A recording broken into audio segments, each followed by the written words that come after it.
a logo, ACB in print and braille, American Council of the Blind, Together for a Bright Future, 64th Annual National Conference and Convention, General Session, Wednesday, July 9th, 2025. Good morning, everyone. It's time to get started. We have a lot to do today again.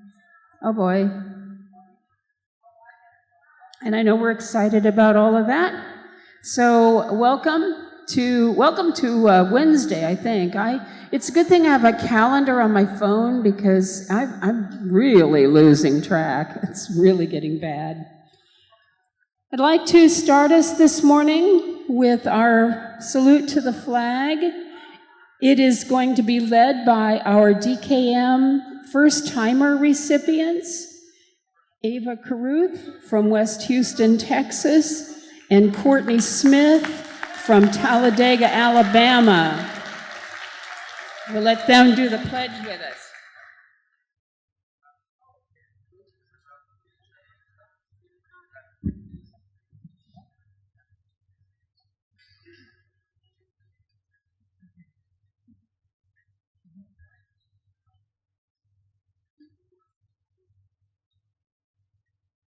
I pledge allegiance to the flag of the United States of America and to the republic for which it stands, one nation, under God, indivisible, with liberty and justice for all. Ray still says play ball. I heard him. Thank you. Thank you, ladies. That was marvelous. And So we had the playing ball yesterday afternoon, I think, in the Sports Fanatics lunch, so we can't do that today. All right, let's go to our corporate sponsor recognitions. We extend our heartfelt thanks to our 2025 conference gems. Their ongoing generosity and support of the American Council of the Blind, as well as our annual conference and convention, are deeply appreciated. Diamond sponsors: JP Morgan, Meta, Microsoft, Vanda, Waymo. Emerald sponsors: Amazon, Google, Verizon. Ruby sponsors: AT&T, CVS Health, Envision, Gerard Boucher, Humanware, Spectrum, Vispero. Onyx sponsors: ACB Families, IRA, American Printing House, Be My Eyes, Bosma, Democracy Live, Guiding Eyes for the Blind, T-Mobile, United Airlines. Choral sponsors: ACB Lions, Council of Citizens with Low Vision, Edward Jones, Library Users of America, National Industries for the Blind, Penny Forward, Userv, Waymap, Zooks, Buell Foundation. Pearl sponsors: Giga, Enhanced Voting. All right, we definitely appreciate the support of all of our sponsors. Tomorrow when we do this, we'll go through our individual sponsors again because we're likely to have some new ones. Okay, so now this morning we are having a Diamond sponsorship presentation. It is going to be given by Maxine Williams, Vice President of Accessibility and Engagement at Meta in Menlo Park, California. We do enjoy the things that Meta is doing these days, so let's hear a little bit about that. Good morning, everyone. I am so pleased to be with you today. My name is Maxine Williams, and yes, I am the Vice President of Accessibility and Engagement at Meta. I am a short black woman with Bantu knots in my hair, if you know what those are, like little bumps on top of my head. I'm wearing a white skirt and a gray blouse. Right now, we are at a turning point. Artificial intelligence, or AI, is reshaping how we live, how we communicate, and how we navigate life. And for many of the 1.3 billion people around the world, who experience some form of disability, especially those who are blind or have low vision, this moment brings both promise and questions. There is promise in the idea that AI can support independence and connection in new and more powerful ways. It can help describe what's around you, read a menu out loud, summarize a document, or transcribe a voice message, all in real time. AI holds real potential to improve access. But this moment also comes with real questions. How do we bring the lived expertise of people with disabilities into the design and development process? How do we leverage AI to meet the diversity of needs and perspectives across the disability community? Are we building products and features that are usable and that bring value to those who want to use them? At Meta, we have been asking these questions. We know that AI has enormous potential to improve the user experience, but we also know that potential does not become progress without intentional action and community collaboration. Today, I want to talk to you about what's possible at the intersection of accessibility and AI. Not just what we are working on at Meta, but what we are seeing across the industry and how together we can shape the future of access.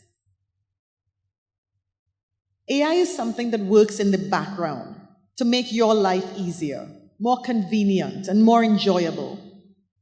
At its best, AI doesn't just automate tasks, it adapts to you.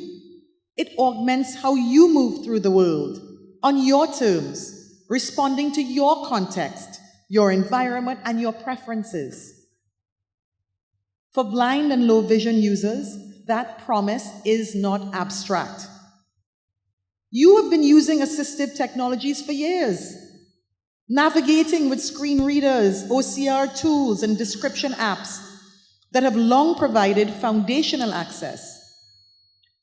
What makes this moment different is the way AI is enabling more dynamic, conversational, and context-aware capabilities and experiences that act more like a digital assistant than a static tool.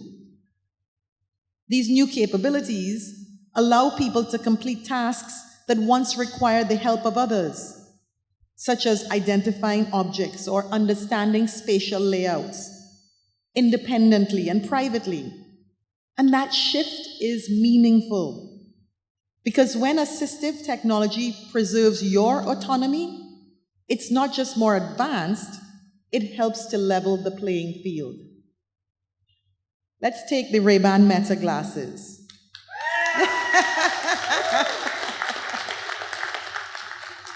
Well, clearly you already know the basics. Hands-free interactions, AI-powered guidance. But what we're hearing from community members is that it's the subtle, real-time responsiveness that's beginning to shift what is possible. Features like detailed responses, where you can now get more detailed descriptions of your surroundings by customizing your option. They don't just describe, they interpret. Instead of listing objects, they offer spatial cues and read intent from signage. That nuance matters. It matters when you are navigating unfamiliar places or trying to engage with your environment more fluidly. And by the way, that feature was not just dreamed up in a lab. It was shaped and led by Meta employees who are blind and have low vision.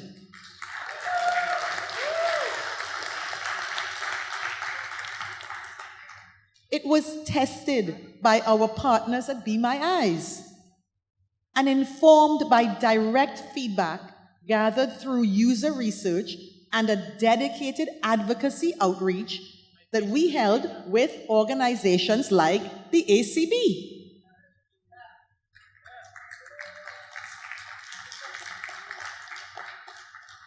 And that collaboration didn't end with development.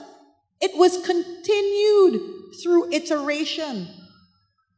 For example, we heard from the community that there were overly restrictive limits on their ability to get descriptions of people, making it difficult to understand who was around them in public or social settings. So in response to that feedback, our teams lifted those limitations earlier this year. And that helped you, the wearers of these products, to access information that you need about the people around you. Having this product feature influenced by members of the community who deeply understand the real-world friction points ensures that we are solving for impact, not assumptions. And being in trusted partners like Be My Eyes and ACB, having you with us provided us with grounded, community-informed insight that helped us to refine both the technology and the experience. And of course, it's not just about launching new devices or pursuing breakthrough research. It's also about listening, especially to you who rely on our products every day, and making thoughtful, ongoing improvements based on that feedback. At Meta, our products like Facebook, Instagram, WhatsApp, Threads, Quest, Ray-Ban Meta, etc., are used by more than 3.4 billion people each month. Yeah, wow. It's a lot of people using and relying and getting value from these products, so we want to make sure that we are delivering what you expect. People who have various needs and experiences and aspirations. We've heard from members of the blind and low vision community about what's working and where there is room for improvement. That input is informing how we apply AI across our products to make them more responsive to real-world needs. So that includes automatic alt text that now describes photos across several of our platforms in more than 45 languages.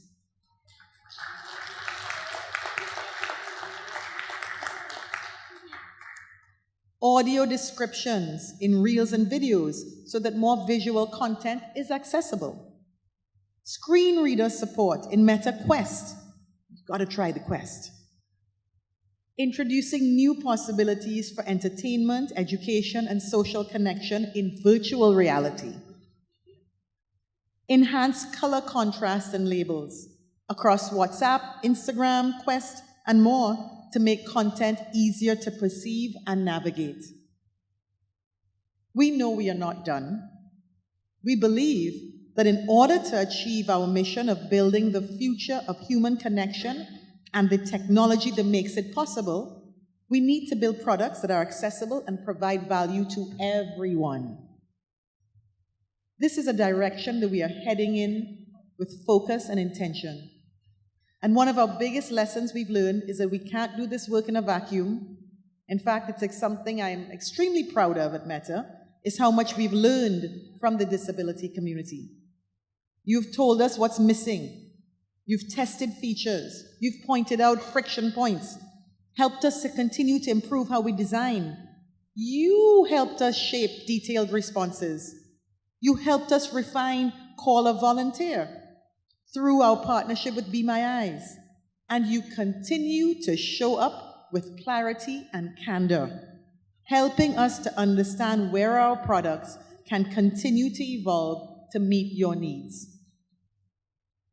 And beyond feedback, you've offered something even more powerful, your perspective. Recently, we hosted a multi-day co-design focused entirely on Facebook accessibility.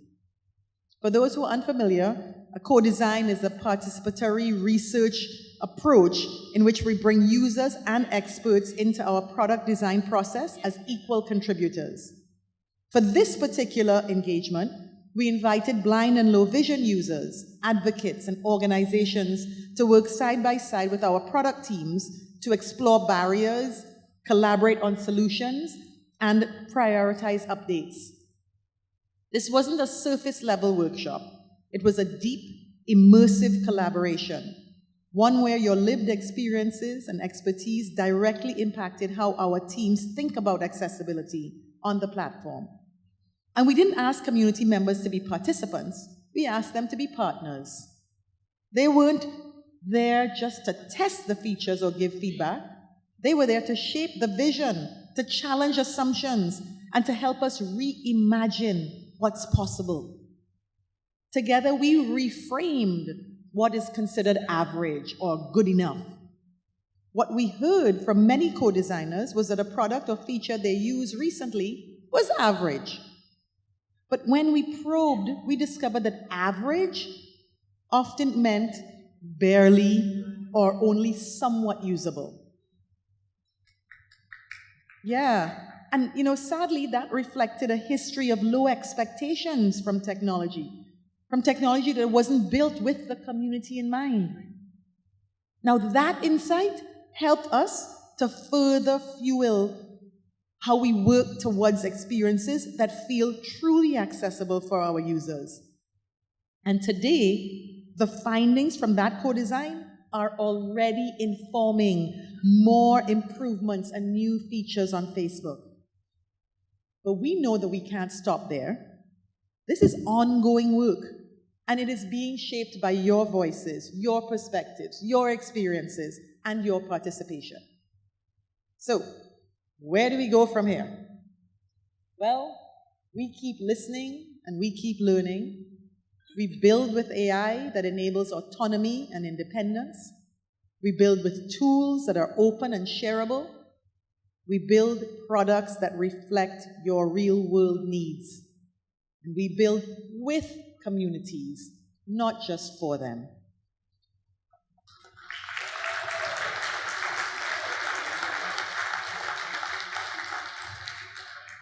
The history of accessibility has always been one of innovation. Captions, voice control, text-to-speech. These all started as accessibility tools, and now they are part of everyday life for millions of people. That is what accessibility does. It doesn't just solve problems, it changes the standard.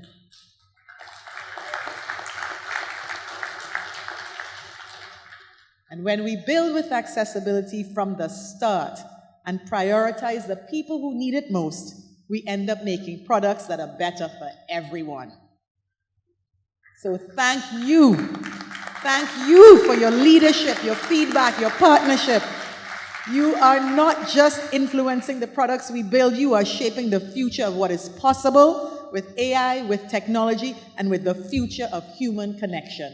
Thank you. Thank you.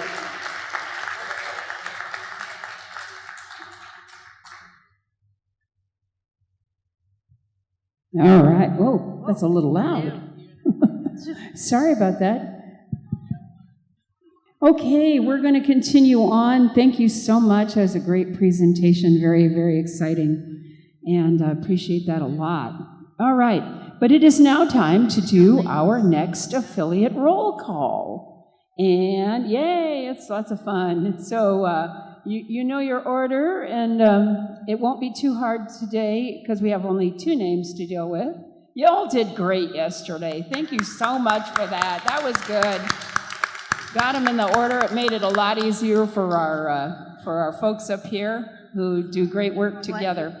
So I'm going to turn it over to Katie Frederick, who's going to do the roll call. All right, good morning, ACB.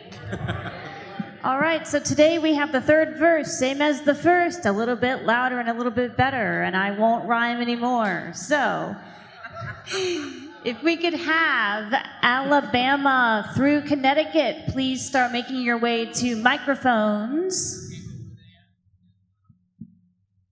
We will begin, and again, if you can please help us out, if possible, by doing giving your votes in the order of Cummings and then Hunsinger, please. That would be helpful. So we will begin with Alabama, 4 votes. Good morning, Alabama. President Jimmy Smith cast 4 votes for Cummings. 4 Cummings. Correct. Arizona, 3 votes. Good morning. This is Melanie Sonoe, President of the Arizona Council of the Blind. We cast 2.5 votes for Cummings and 0.5 for Hunsinger. 2.5 Cummings, 0.5 Hunsinger. Thanks. Arkansas, 1 vote. Mr. President, Joyce Homer, we cast 0.5 for Cummings and 0.5 for Hunsinger. 0.5 Cummings, 0.5 Hunsinger. Yep. California, 15 votes. Good morning, ACB. California casts 9.5 Cummings, 4.5 Hunsinger. 9.5 Cummings, 4.5 Hunsinger. Thank you. Wait, hang on a second.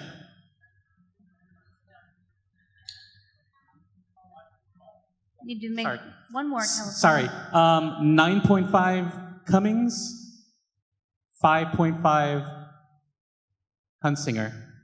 Thank you. All right. 9.5 Cummings, 5.5 Hunsinger, and you are totally excused. Math is a 4-letter word. All right. If I could have Delaware through Illinois start getting ready, please. Colorado, 1 vote. Good morning, convention from the Rocky Mountain state of Colorado. David Dunphy, the primary delegate, casting 1 vote for Cummings. 1 Cummings. Yes. Connecticut, 1 vote. Connecticut casts 1 vote for Cummings. 1 Cummings. Delaware, 1 vote.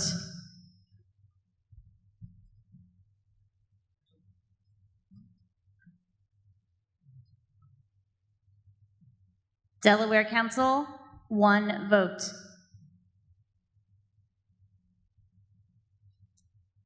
We will come back to Delaware, and I am not calling DC.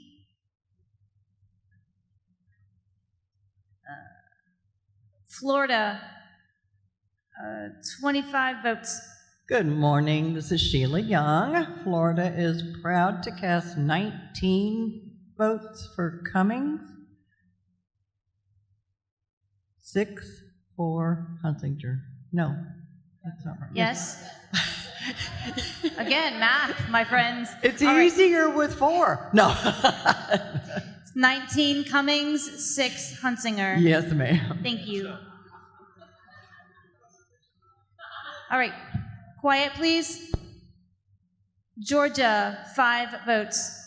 Cecily Nipper, delegate for Georgia. Georgia casts 3 votes Cummings, 2 votes Hunsinger. 3 Cummings, 2 Hunsinger. Yes. Hawaii, 2 votes. Hi, good morning. Art Cabanera, President, Hawaii. Cast 2 votes for Hunsinger. 2 Hunsinger. That's correct. Illinois, 3 votes. Good morning. The Illinois Council of the Blind proudly casts 1.5 votes for the lady who got her start in Illinois, Cummings, and 1.5 for Hunsinger. 1.5 Cummings, 1.5 Hunsinger. That's correct. And I need Indiana through Maine to be at microphones, please. Indiana, 3 votes. ACB of Indiana cast 1 vote for Cummings and 2 for Hunsinger. 1 Cummings, 2 Hunsinger. Iowa, 4 votes.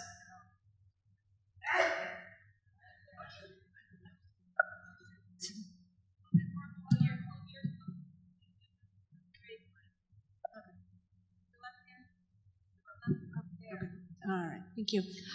I cast 3 votes for Cummings and 1 vote for Hunsinger. 3 Cummings, 1 Hunsinger. Kansas, 3 votes.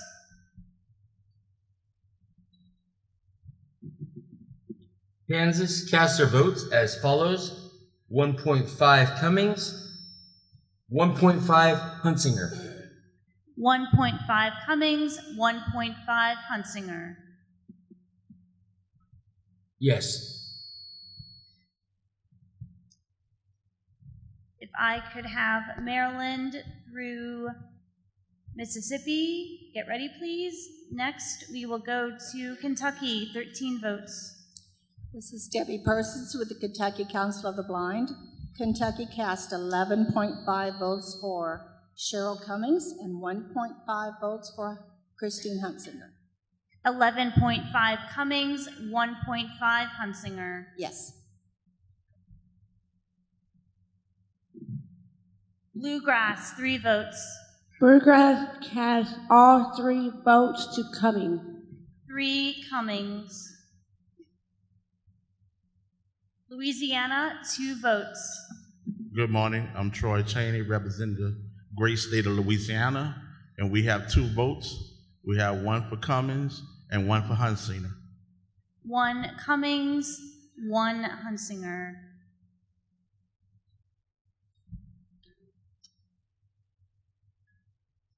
Maine, 1 vote. I guess we're last in this row today instead of first. Anyway, this is Linda Porrell, Vice President of ACB of Maine. We cast our 1 vote for Cheryl Cummings. 1 Cummings. Maryland, 2 votes. Maryland casts 1.5 Cummings and 0.5 Hunsinger. 1.5 Cummings, 0.5 Hunsinger. Yep.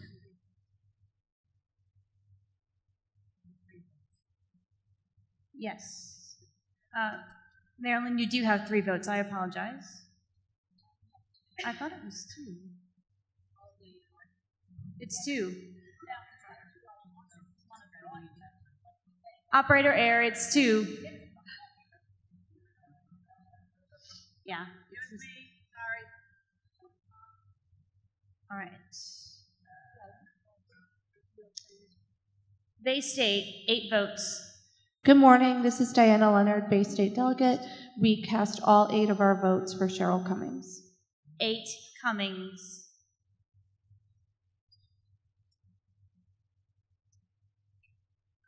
Michigan, 4 votes. Michigan Council of the Blind and Visually Impaired casts 2.5 votes for Cummings and 1.5 for Hunsinger. 2.5 Cummings, 1.5 Hunsinger. Yes. Minnesota, 3 votes. Minnesota casts 2 votes Hunsinger, 1 vote Cummings. 1 Cummings, 2 Hunsinger. If I could have Missouri through Oklahoma, please get to mics. Mississippi, 3 votes. This is Ralph Smitherman, delegate from Mississippi. We cast our 3 votes for Cummings. 3 Cummings. Yes, ma'am. Missouri, 8 votes. Greg Hollins, delegate. Missouri cast 6.5 Cummings, 1.5 Hunsinger. 6.5 Cummings, 1.5 Hunsinger. Correct. Nebraska, 1 vote. Nebraska cast 1 vote for for Cheryl Cummings. 1 Cummings. New Jersey, 3 votes. Good morning. New Jersey cast 3 votes Cummings. 3 Cummings. New York, 8 votes. New York cast 5 votes for Cheryl Cummings and 3 votes for Chris Hunsinger. 5 Cummings, 3 Hunsinger. North Carolina, 3 votes. Good morning. North Carolina votes as follows: Cheryl Cummings, 2 votes, Hunsinger, 1 vote. Can you repeat that, please? Cummings, 2. Hunsinger, 1. Thank you. 2 You're welcome. Cummings, 1 Hunsinger.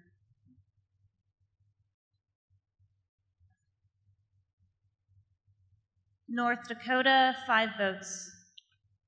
Madam Secretary, I'm Janelle Olson with the North Dakota Association of the Blind, and we cast 5 votes for Cummings. 5 Cummings. Ohio, 8 votes. Ohio cast 5 for Cummings, 3 for Hunsinger. 5 Cummings, 3 Hunsinger. Correct.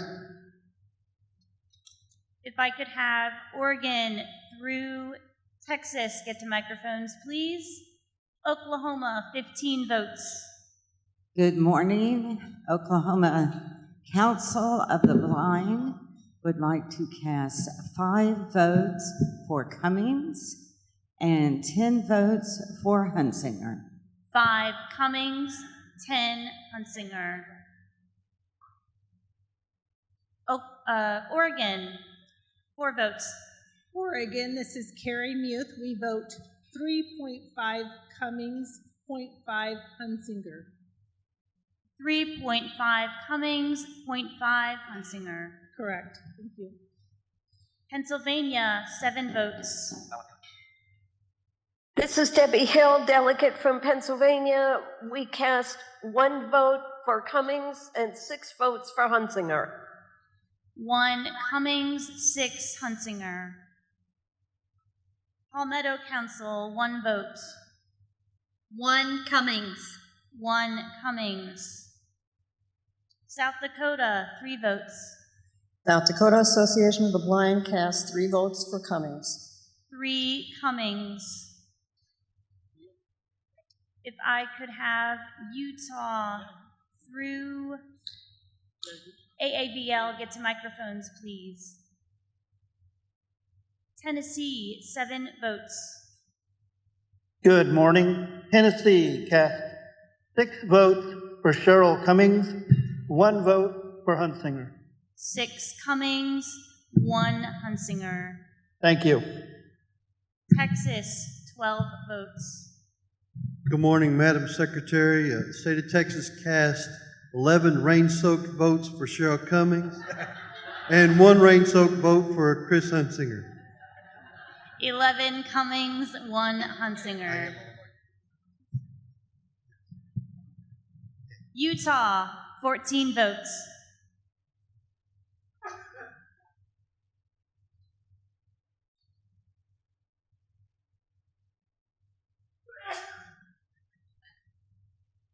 Utah, 14 votes. We will come back to Utah. I am not calling Vermont. Vermont's here. Okay, we can take your votes. Okay, 3 Cummings. We don't have Vermont. I came in a little late, sorry.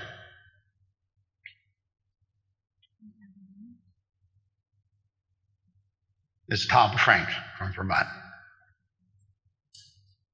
Can you hear them? Yes, we're just making sure that. Yeah, Tom Frank from Vermont. Delegate.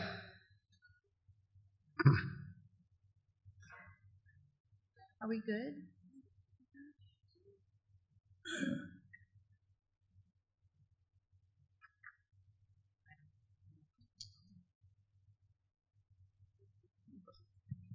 All right, we are accepting Vermont's vote. Thank you. Okay, thank you. And you just had Utah come in. Okay, now mute.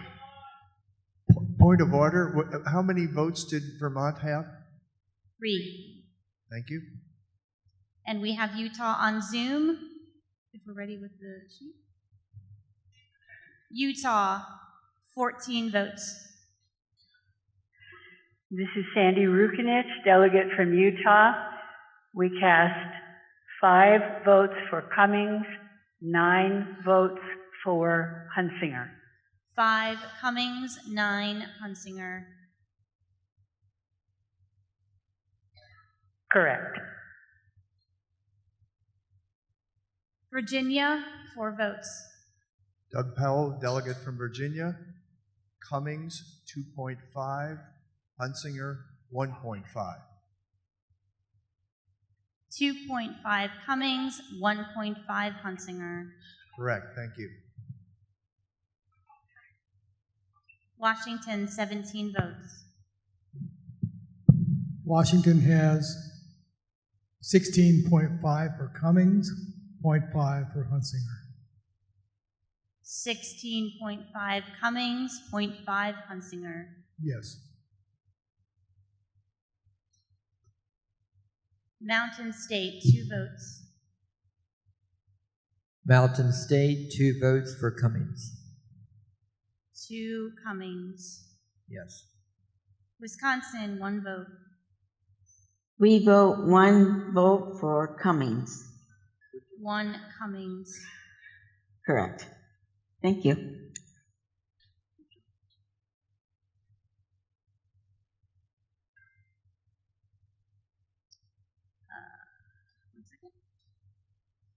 AAVL, 6 votes. With input from 70 members, or nearly half of our membership, AAVL cast 3 votes for Cummings and 3 votes for Hunsinger. 3 Cummings, 3 Hunsinger.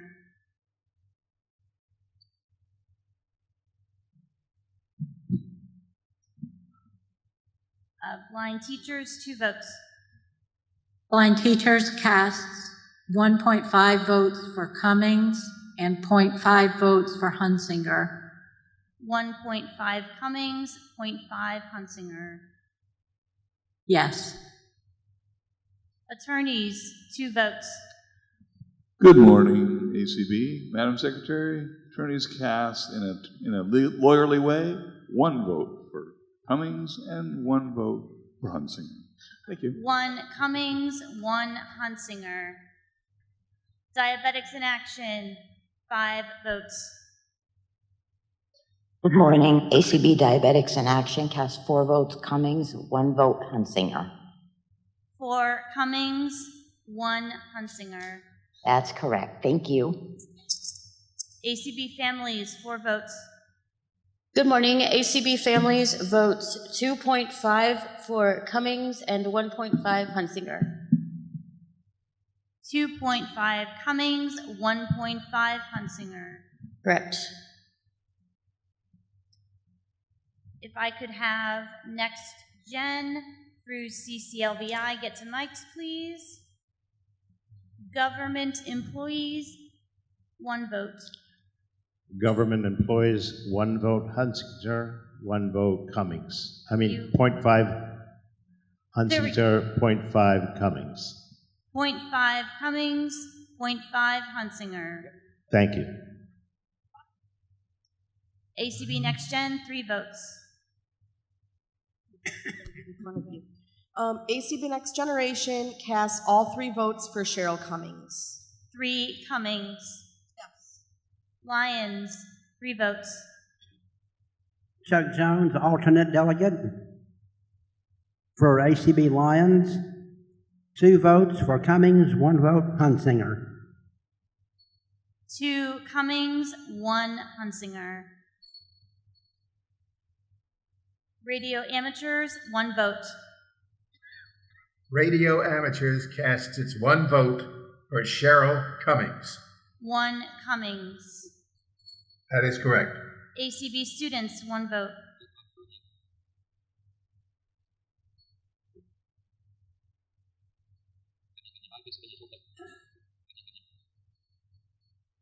ACB Students, 1 vote.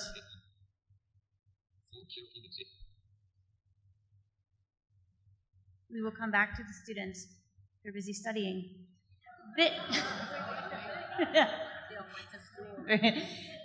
BITS, 25 votes. 18 Cummings, 7 Hunsinger. 18 Cummings, 7 Hunsinger. BRL, 11 votes. The Braille Revival League, with 32.4% at 96 voters, cast 6 votes for Cheryl Cummings and 5 votes for Christine Hunsinger. 6 Cummings, 5 Hunsinger. If I could have FIA through RSVA, please get 2 mics. CCLVI, 10 votes. CCLVI votes 9 votes Cummings, 1 Hunsinger. 9 Cummings, 1 Hunsinger. FIA, 1 vote. Arnzenard cast 0.5 for Cummings and 0.5 for Hunsinger. 0.5 Cummings, 0.5 Hunsinger. Thank you. GDUI, 14 votes.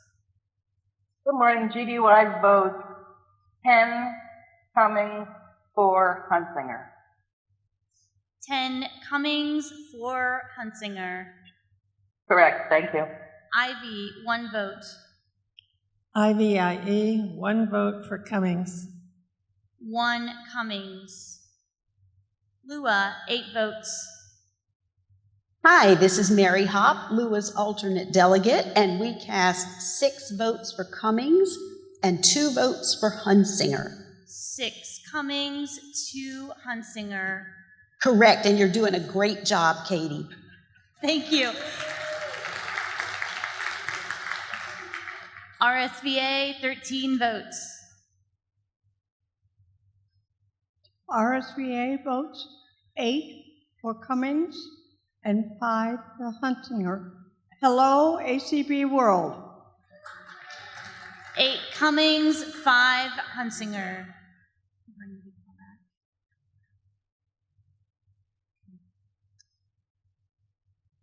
Delaware Council, 1 vote. They're both virtual for Delaware.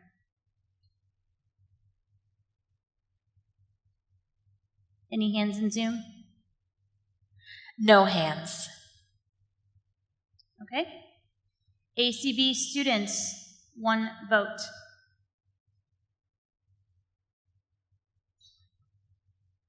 I think they left. She was unmuted but wasn't speaking, so then she left. Okay, Madam Chair, that completes the call of the roll.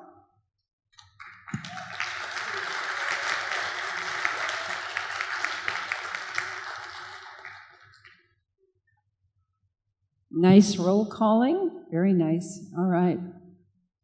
And so we will wait while they calculate. They have to, take off their shoes, and takes a lot of fingers and toes. We are ready. There, and they're already ready. All right, let's hear our count.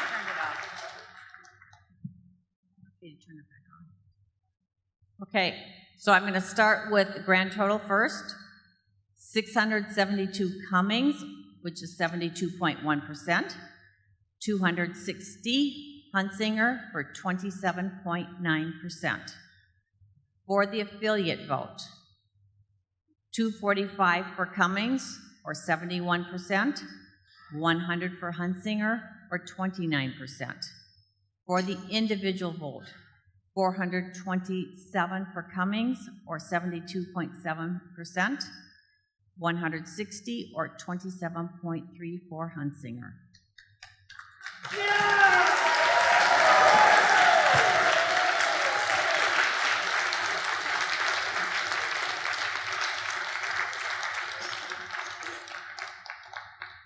All right, so Cheryl Cummings will become our new director.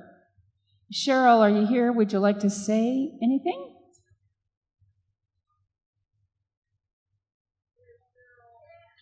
Yeah.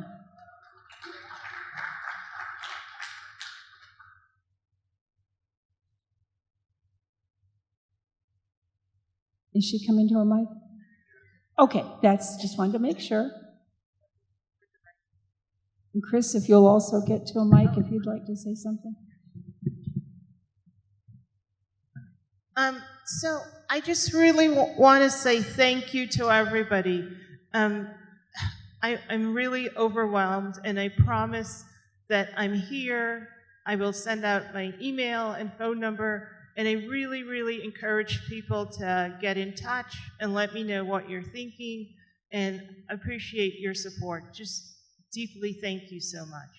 And All right, thank you very much.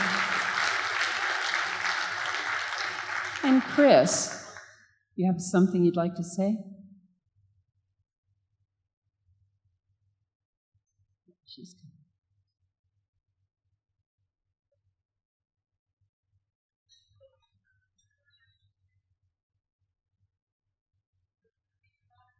oh dear. Got it. This is hard, isn't it? Okay, Chris Hunsinger, I'm glad that Cheryl is on the board because the two of us share very similar belief systems, and I think that she will work well to bring ACB a different kind of voice and listen carefully. Thank you.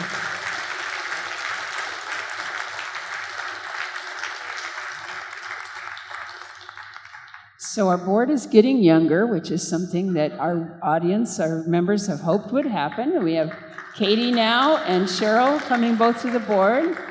And so I think Katie might be our youngest officer yet, but I don't have all the data to know that for sure. But we're really pleased with all that. So now this creates another opportunity. So Katie was the chair of the Board of Publications. That is an appointed position. This is also the year that we would appoint that position, so that works out. So I was ready for that.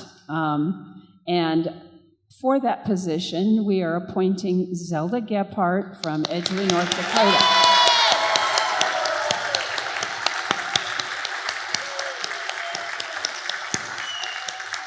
And Zelda, if you'd like to come to a mic and say a word or two, we'd be glad. She is coming. Yeah. Well, I'm very happy to continue my work on the BOP and in a different position. I know that it will be strange, but looking forward to it and continuing to serve all of ACB.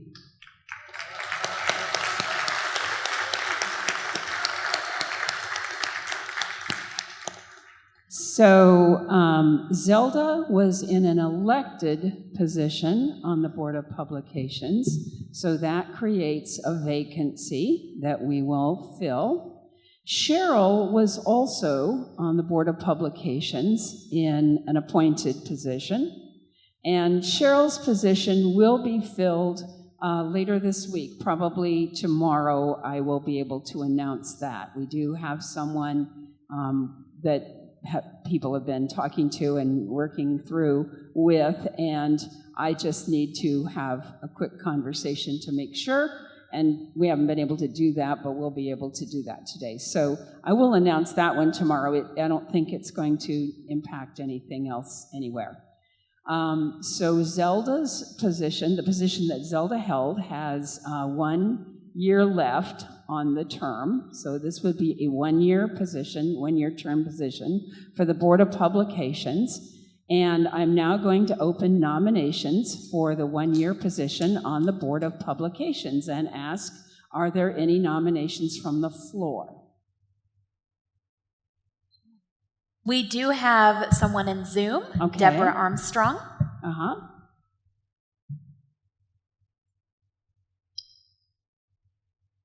Deborah, you may unmute. Good morning. I would like to nominate myself for the Board of Publications. My name is Deborah Armstrong. And you are from? I am from California, Silicon Valley, Texas. All right, California. All right. Okay, are there any other nominations from the floor? Yes, Madam President, this is Sheila Young. Yes. I would like to nominate Amanda Selm from Louisville, Kentucky. All right, Amanda Selm has been placed into nomination. So I know Deborah's accepting her nomination because she nominated herself. Amanda, are you accepting the nomination? Madam President, I'm accepting the nomination. Thank you. All right. Do we have any other nominations from the floor? Any other nominations from the floor? And for a third time, any additional nominations from the floor? All right. Nominations will cease, and we will begin to work this through. So we will have speeches. Deborah, who will your speakers be? Just if he is available, otherwise I will give a very short speech. Oh, I can't. We're not able to understand her at all, sound people. Yeah, I think it's Zoom, so she can't. Doesn't have any. If he's available. Who? Jeff Bishop, if he's available. Jeff Bishop. Who's this?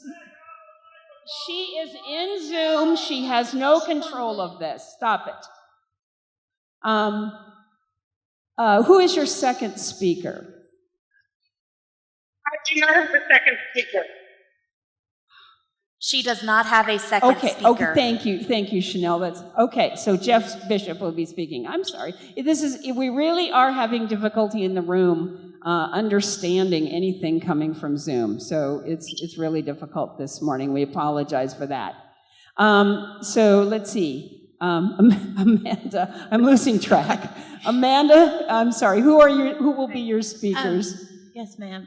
My speakers will be Donna Brown, who's my co-chair of the Walk Committee, and from West Virginia, and Sheila Young from Orlando, Florida. All right. Donna Brown from West Virginia, and who? Sheila Young from Florida. Okay, yes. Very good. Sorry, this is challenging. Okay, thank you very much. So in each case, the speaker or speaker team will have 5 minutes, and we will work those in the order of the nomination. So Deborah's speaker will be first, and Jeff Bishop, you may speak.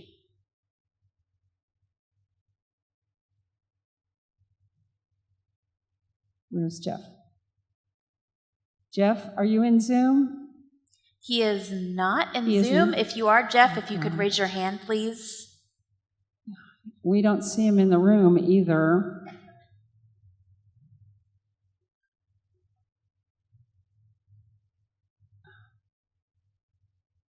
Yeah, he's working BVA, Deb. Oh, he's at the BVA. Well, that's going to make it kind of hard for him to do this. She said she'd speak for herself if needed, but the connection, of course, is difficult. So. Okay. Yeah. Let's do. Can someone check at the BVA and see if Jeff can come over, and we'll just call him, and then let's go ahead and we could do Amanda's speakers first. I think maybe that'll be the easier way, because we're not going to be able to understand Deborah, and that's not her fault, but it's just not going to work. So let's do Amanda's speakers. So those are Donna Brown and Sheila Young. Donna Brown will go first, and then Sheila. Sure. Thank you so much. Are you guys both at a mic? Yes, ma'am. All right. Donna, go ahead. Okay. I rise to place in nomination the name of Amanda Selm to serve on the Board of Publications for the American Council of the Blind. Amanda resides in Louisville, Kentucky, with her husband, Matt, and their 2 young, lovely daughters. She is currently a stay-at-home mom. However, she is hoping to either return to school or pursue a master's degree, or to perhaps land a teaching job. She does have a background in education, which consists of a bachelor's in early childhood education with a concentration in special education, and she also has a Bachelor of Arts degree in psychology. Amanda is currently running for the Board of Publications because she cares about ACB and its members. She loves both creative and informative writing.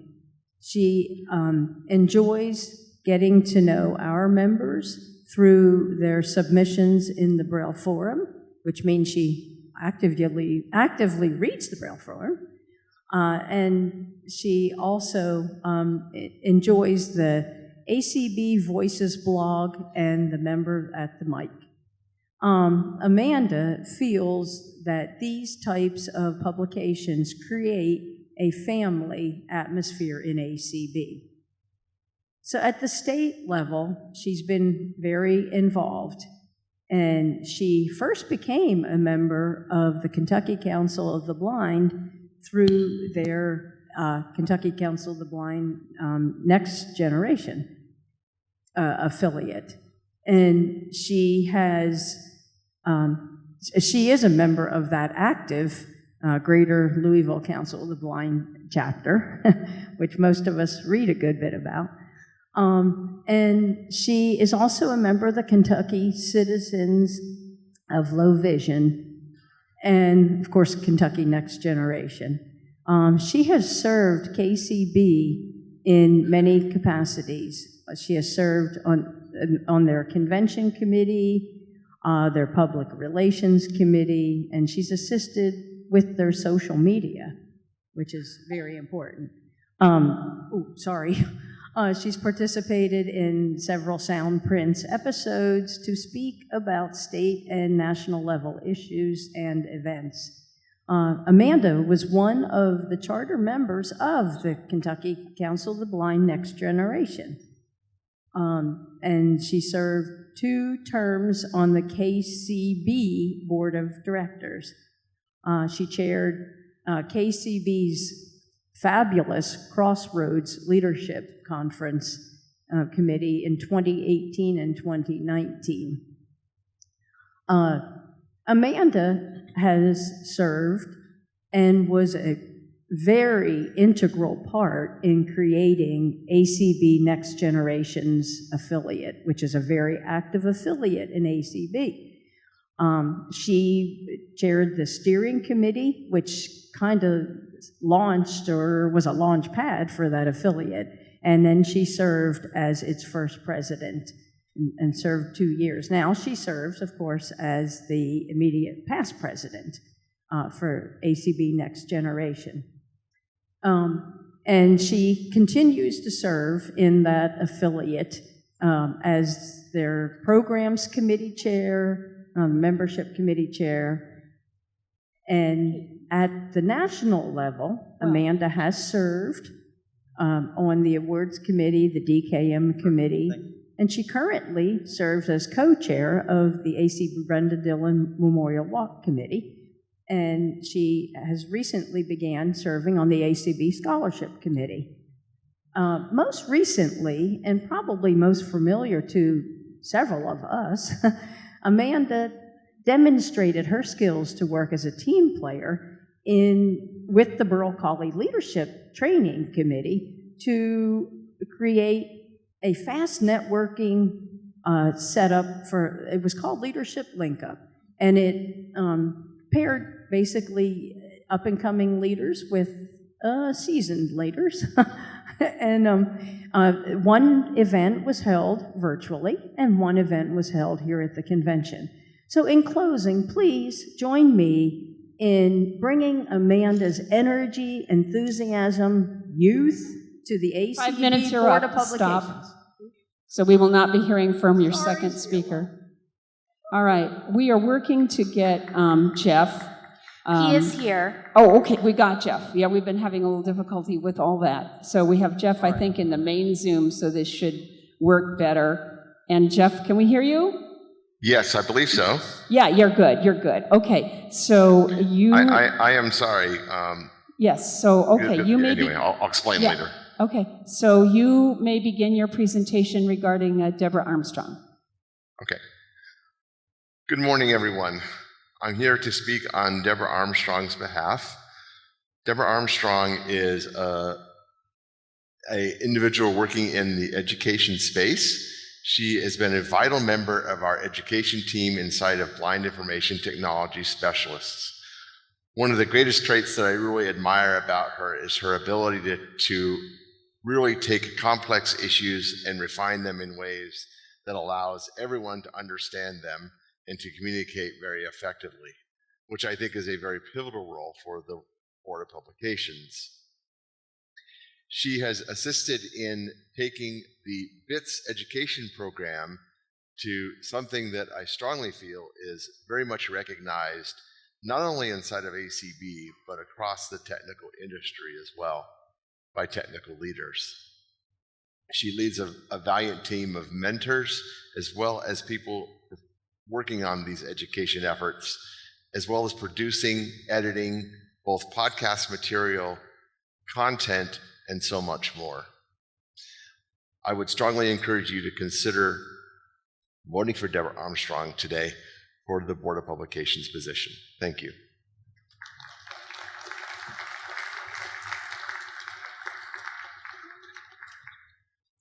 Okay, very good. Madam President, this is Paul Edwards. I've been asked to speak for Deborah as well. Okay, how much time is left? You have 3 minutes and 41 seconds. Thank you. Deborah Armstrong works at a community college in California, and the work that she does involves handling the complex task of deciding how to communicate in a variety of formats. So she is responsible for providing services to students with disabilities, which enables them to get their materials in Braille and large print. This is a skill that we can certainly use as part of the Board of Publications. In addition to that, she has written a number of articles for Library Users of America in their journal, and in fact has edited that journal for a period of time and co-edited it as well. Obviously, editing skills are important and relevant for the Board of Publications. In addition to that, Deborah Armstrong has been directly involved in the editing of The Blind Californian, which is one of our larger publications in terms of the American Council of the Blind. Deborah, in addition, brings to the Board of Publications a capacity to provide initiatives that speak clearly to the intersection of writing and technology. I would urge everyone to consider electing Deborah Armstrong to the Board of Publications.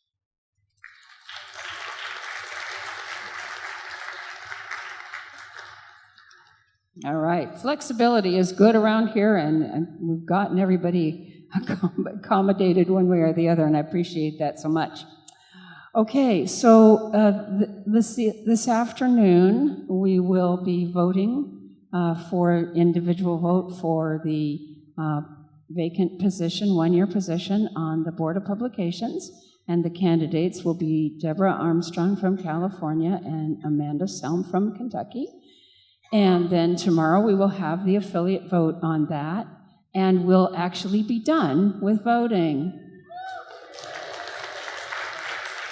So we will not require a vote tomorrow afternoon, which we have provisionally made arrangements for. And I guess that wins. We get that by acclamation, right? If anybody objects and wants to have a vote tomorrow afternoon, no. Okay, thank you. Just wanted to make sure. Okay, is Jeff coming up to introduce the ADP Awards? Is Jeff Tom? Okay, I want him to introduce when Katie, so that we'll show the video, but if Jeff will introduce it, that'll be good. All right, I'm going to turn the program now over to Katie Frederick, who is our presiding officer for the day, and I thank you all.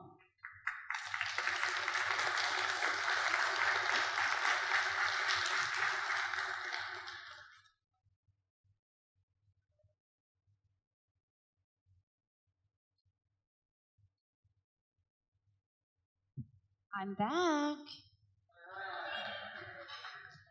All right. Let us Let me open the proper file. I apologize. I was busy in another file. Give me 1 second here. Indeed. All right.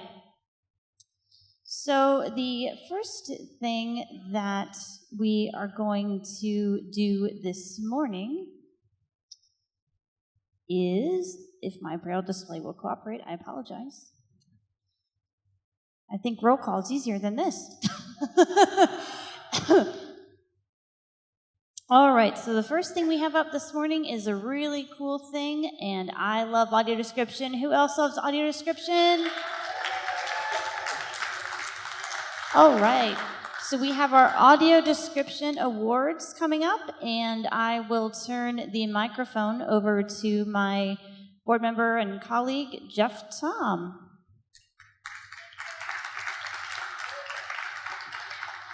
Thank you, Katie. It's kind of an honor to be the first person that our newly elected secretary has ever introduced. I've been involved now with the Audio Description Project for maybe 5 years, and even before that, I came to realize that the Audio Description Project may well be the greatest thing ACB has done in a long time. And I'm involved in a few other things, but we really have obtained so much benefit from all of our members and non-members alike. And in honor of that, we are presenting again for, I don't know how many years this is, it's been close to 15, I would say, but I'm sure I'm wrong and that Carl Richardson out there could probably correct me. As the co-chair, we are presenting the Audio Description Project Awards for excellence in areas such as achievement in the media, museums, and a number of other areas, including achievement, a Lifetime Achievement Awards. And with that, I'm going to turn it over to a great video that Dennis Becker has produced and present the 2025 Audio Description Project Award winners. Thank you very much. Against a glittery background, the letters A, C, B. Below each letter is its corresponding Braille cell. ACB presents 2025 Audio Description Project Achievement Awards in Audio Description. Jeff Tom, ADP Awards Committee Chair. Welcome to the 2025 Audio Description Awards, brought to you by the Audio Description Project, an initiative of the American Council of the Blind. I'm Jeff Tom, Chair of the Audio Description Project Awards Committee. These awards honor the people and organizations that make outstanding contributions to the quality and availability of audio description. Today, we'll be announcing the recipients of awards for achievements in media, the performing arts, the public sector, and museums, visual images, and visitor centers, as well as a Special Achievement Award and the Barry Levine Memorial Award for Career Achievement in Audio Description. I'm joined by the co-chairs of the ADP, Kim Charlson and Carl Richardson, and the chairs of the Public Sector Committee, Pat Sheehan, as well as a true pioneer in our field, Joel Snyder, to present these awards. Our first award for achievement in media is presented to Nefertiti Matos Olivares in recognition of her groundbreaking work in audio description and her contribution to the short documentary At Sea. As a blind Latina audio describer, Nefertiti has defined what authentic, inclusive stories can look and sound like. Nefertiti joined At Sea during the rough cut stage, bringing not only her expertise in audio description, narration, and scripting, but a lensed perspective that transforms the film's approach to disability. She has been instrumental in shaping a new audio description model where it becomes an integral part of the creative process. Thanks to her guidance, the audio description in At Sea was weaved into the narrative itself, thus enhancing the listening experience and educating sighted viewers about audio description. She has narrated high-profile events like the Oscars and the Audio Description Project Gala, mentored new describers, and tirelessly advocated for audio description. Congratulations, Nefertiti. Achievement in Audio Description, Media. Nefertiti, Matos Olivares, Blind Audio Describer. Wow, qué honor. What an honor. I accept this award with immense gratitude, but also with a full heart and a complicated truth. For generations, and still every single day, voices like mine, at the multifaceted crossroads of being blind, Latina, female, ... have been quieted, spoken over, or outright silenced. While I stand at a uniquely privileged position today, I've had to define all sorts of odds to be here, to even stay here. And honestly, my deepest desire isn't for this spotlight. Well, not only for the spotlight. I yearn for a future where what I do and who I am as I'm doing it is simply commonplace. Because a commonplace would mean genuine inclusion, an honest acceptance of the unique beauty, invaluable perspectives, and rich insights that those of us at these crossroads offer to the world. It is not lost on me that I'm fulfilling my calling with the very tool so often denied many of us, my voice, and I don't take this lightly. This award for achievement in media is a significant affirmation of the work we in the field all believe in. Audio description specifically has given me a way to speak into spaces not thought up with people like me in mind. But I'm here, and I'm helping to redefine these spaces. It is a real dream come true. Joining the ACB team during the rough cut stage was pivotal. My lived experience, paired with my expertise in scripting and narration, transformed the film's accessibility, but only because Serena D., the film's visionary director, saw the potential straight away. We established a foundation where access wasn't an afterthought, seamlessly integrating open audio description from the very beginning. It elevated the film, set it apart, in fact, for all audiences. For anyone who may not know, my passion is my drive, and my passion is advocating tirelessly for people like me. From narrating high-profile events, like the Oscars and the ADP Gala, that was a lot of fun, to mentoring new describers and working closely with private clients, my goal remains to champion a future where accessibility is synonymous with artistry. This award may have my name on it, but it absolutely belongs to every one of us who dares to demand more equity, more inclusion, and more humanity in how stories are told and shared. I'm profoundly grateful for this recognition. Thank you for seeing me, for hearing me, and for honoring the work. Muchísimas gracias. To present our next award is Audio Description Project Co-Chair Kim Charlson. Kim? Kim Charlson, ADP Co-Chair. The award for achievement in the performing arts goes to Bronwyn Andrea Oquisa. Andrea has provided audio description since 2006. First, for the Kennedy Center, where she still offers audio description performances. Subsequently, she has worked in a variety of settings, including museums, heritage sites, and university classrooms. She has also been a scriptwriter for feature films and other productions. Since 2017, she has provided audio description on cruise ships, both for individuals and groups. This form of description presents a number of unique challenges. During the same week and even the same day, you may need to provide audio description for a live show, including such features and genres as music, comedy, dance, or juggling, a movie, and a shore excursion in a location about which you may have little or no knowledge.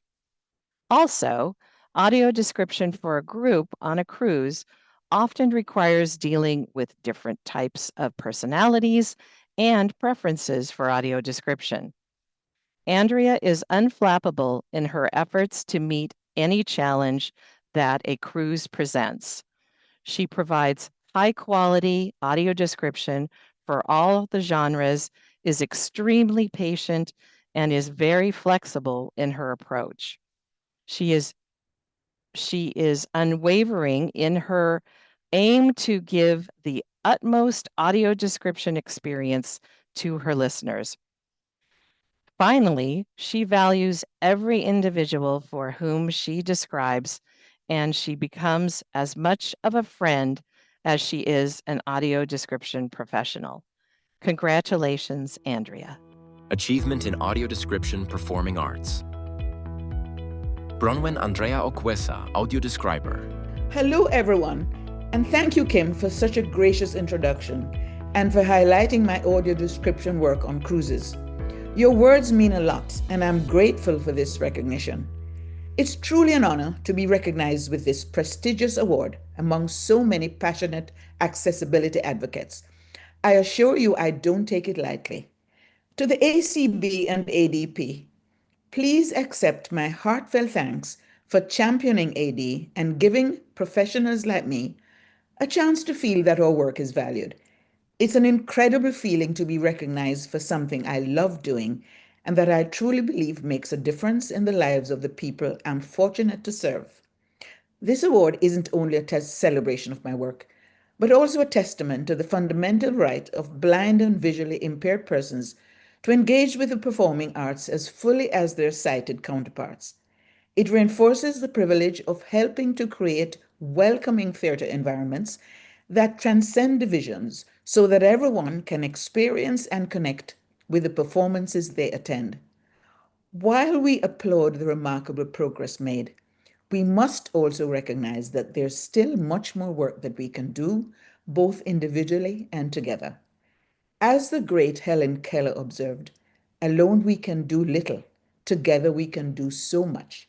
I'm thrilled to be part of this journey and remain committed to honing my skills, expanding the reach of accessibility, redefining industry standards, and intensifying my efforts to help foster a world where diversity, equality, and inclusion are not just ideals, but realities. I share the honor and pride of this moment with my brilliant team at the Kennedy Center and our supportive accessibility department, with my trainers and mentors who guided and encouraged me, and with the audiences in different venues whose enthusiasm, engagement, and feedback urge me every day to strive for greater excellence in my AD work. While it may look effortless, trust me, it takes commitment, deep understanding, consistent practice, precise timing, and lots of caffeine. But it has been and continues to be a great ride. Thank you again for this amazing honor and for celebrating my work with me. Here's Pat Sheehan to present the next award. Pat Sheehan, ADP Committee. The Public Sector Achievement Award is being given this year to Lori Houle and the Florida School for the Deaf and Blind Arts Department.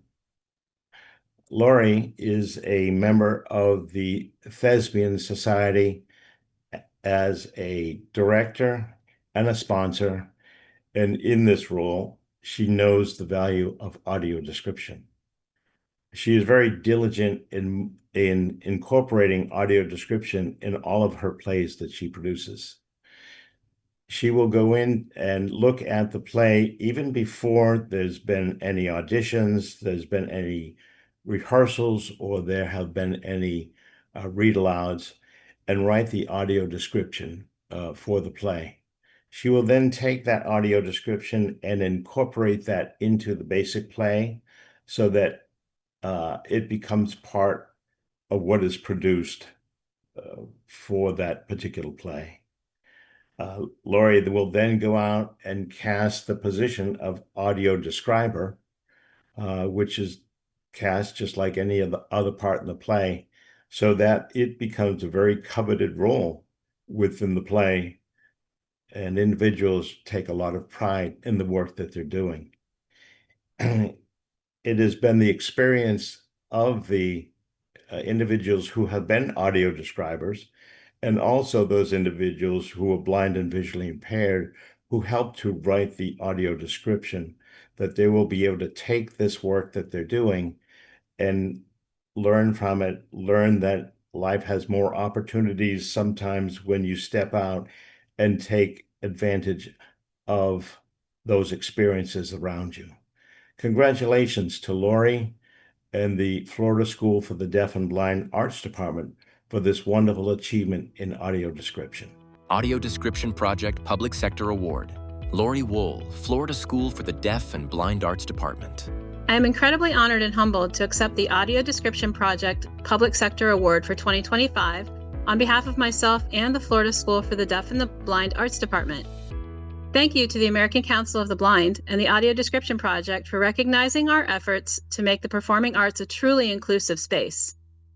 At FSDB, we believe that access to the arts isn't just important, it's essential.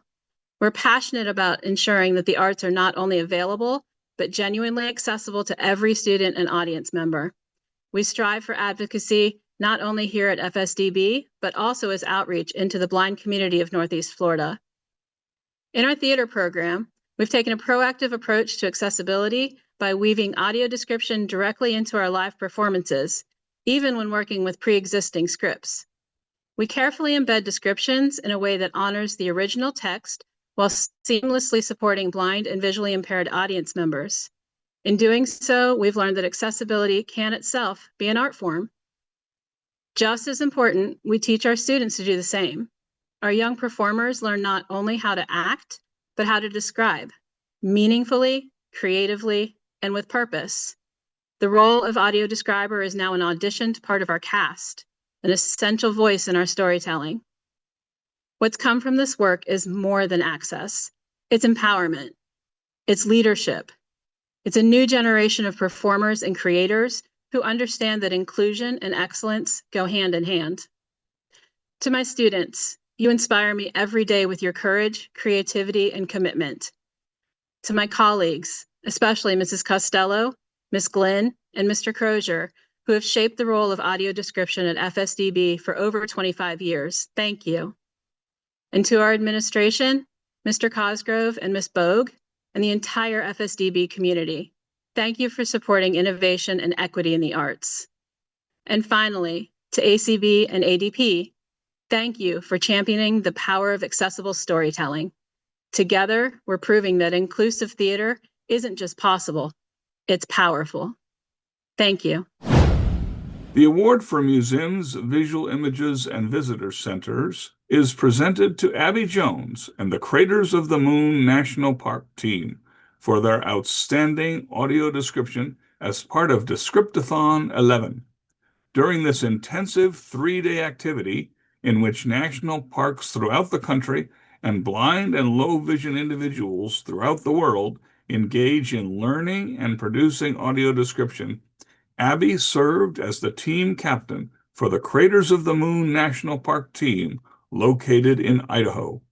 She created an extremely cohesive and hardworking team of National Park Services employees and blind and low vision participants, and led her team in providing quality description in various genres. Congratulations, Abby and Craters of the Moon National Park. Museums, Visual Images, and Visitor Centers Award.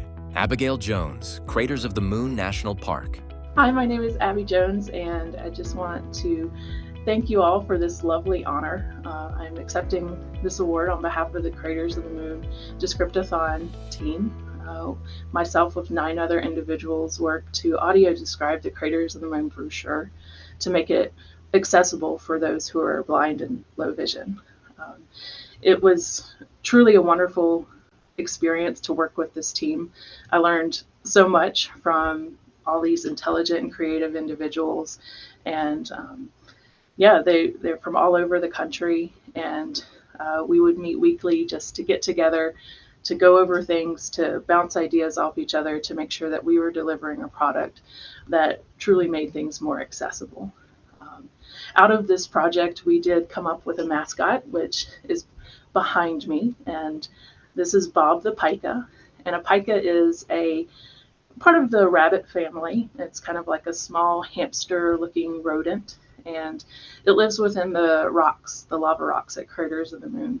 And since the park is called Craters of the Moon, our team decided to put him in a little astronaut suit. So he has this large glass bulbous helmet on, and he has this kind of marshmallow, fluffy white suit underneath the helmet and covering his body, like he's getting ready to take off into otherworldly areas. But the reason we named him Bob is a historical figure at Craters of the Moon is Robert Limber, and so our team decided to play off of that historical figure and name him Bob. And something that has been really wonderful that's come out of this particular mascot is the the NHA, which is the Natural History Association at Craters of the Moon. They are using this image on products, and any purchase of a product with him on it goes towards accessibility projects at Craters of the Moon. And so we're really working to make the park more accessible for all folks. And it couldn't have happened without my wonderful team, 9 other individuals, and they're just truly wonderful. And I'm lucky enough to have 3 of them with me here today to help accept this award. Patricia Tinson. Thank you guys so much. To be recognized by the American Council of the Blind and to receive this award is truly an honor. I consider myself very lucky to be a part of this team of 9 amazing individuals. I can't thank them enough for the opportunity to get to work and volunteer, and to help make the world a more accessible place. This is something that I've already started putting into effect with our own park, and I look forward to the ability to make the world easier to see for those with blind and low vision. Thank you. Megan Harms. Thank you to the ACB for this award. It was such a great time to work at the Descriptathon with Craters of the Moon, and we worked great as a team, and we hope to work together again soon to continue to make the world more accessible. Lisha Putakal. Thank you so much, American Council of the Blind, for awarding us with this great honor. It has been a wonderful time collaborating with the other 9 members of this team. They were so creative, open-minded, and we took feedback very well from one another. I look forward to working with the Descriptathon next year, and thank you so very much to the team. Here's Carl Richardson, ADP co-chair, to present the next award. Carl Richardson, ADP co-chair. Thank you, Jeff. It is my true honor and pleasure to present the next Special Achievement Award to the National Park Service, along with partnering with the University of Hawaii. We are presenting this award to Michelle Hartley, who has led the efforts on behalf of the National Park Service, along with Dr. Brett Oppergard from the University of Hawaii, for their outstanding work in the field of audio description. For more than a decade, through the annual Descriptathon, they have provided audio description to hundreds of national parks, including iconic landmarks such as the Yellowstone National Park, the Grand Canyon, the Statue of Liberty, the Lincoln Memorial, and the White House. They have done this by using hundreds of employees from the National Park Service, dozens of community members from the American Council of the Blind, and blind and low vision volunteers the world over. They are also leaders in the teaching and proliferation of audio description, and moreover, they are groundbreaking in the many genres of audio description and the quality of audio description they produce. Congratulations to Michelle and Brett. Special Achievement Award. Michelle Hartley, National Park Service. Hello. On behalf of the National Park Service and Harpers Ferry Center, I am thrilled to accept this award. The success of the Uni Description Project has always been its collaborative, creative spirit with Dr. Brett Oppergard at the University of Hawaii, as well as Joe Oppergard and his software development company, Montana Banana, hundreds of National Park Service staff from other land management organizations and similarly situated museums and zoos, countless volunteers, and most critically, users of audio description. This includes folks from national organizations like the Blinded Veterans Association and international organizations like the Canadian Council of the Blind and RNIB. Of course, last but certainly not least, the American Council of the Blind has been a primary partner assisting with grant coordination and recruiting dozens of members to collaborate with us. What this award communicates to me is that we have done good work and work built on integrity. That means the world to me. The results of this work would have never been nearly as good or nearly as fun without your support, patience, generosity of spirit, and laughter. I have learned so much from you and from my partner, Dr. Opegard, who truly is key in building this creative community. Brett.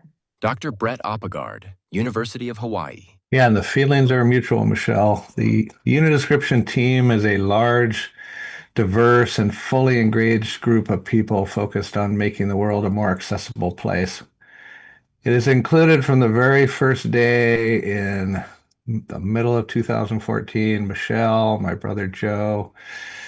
And from those humble beginnings, we just had some ideas about how to make the world more accessible, and we started experimenting and trying to figure out the ways to best contribute. We came up with some software, mobile apps, the famous Descriptathon process. But we also attracted an energy that involved hundreds and hundreds of volunteers over more than a decade, including many ACB members. I wish I could name all of you individually. If I had the time, I would. But everybody who participated at any point pulled a little bit of the rope. Some pulled more than others. But we did this work together. We need more audio description because we need more inclusiveness and togetherness in the world.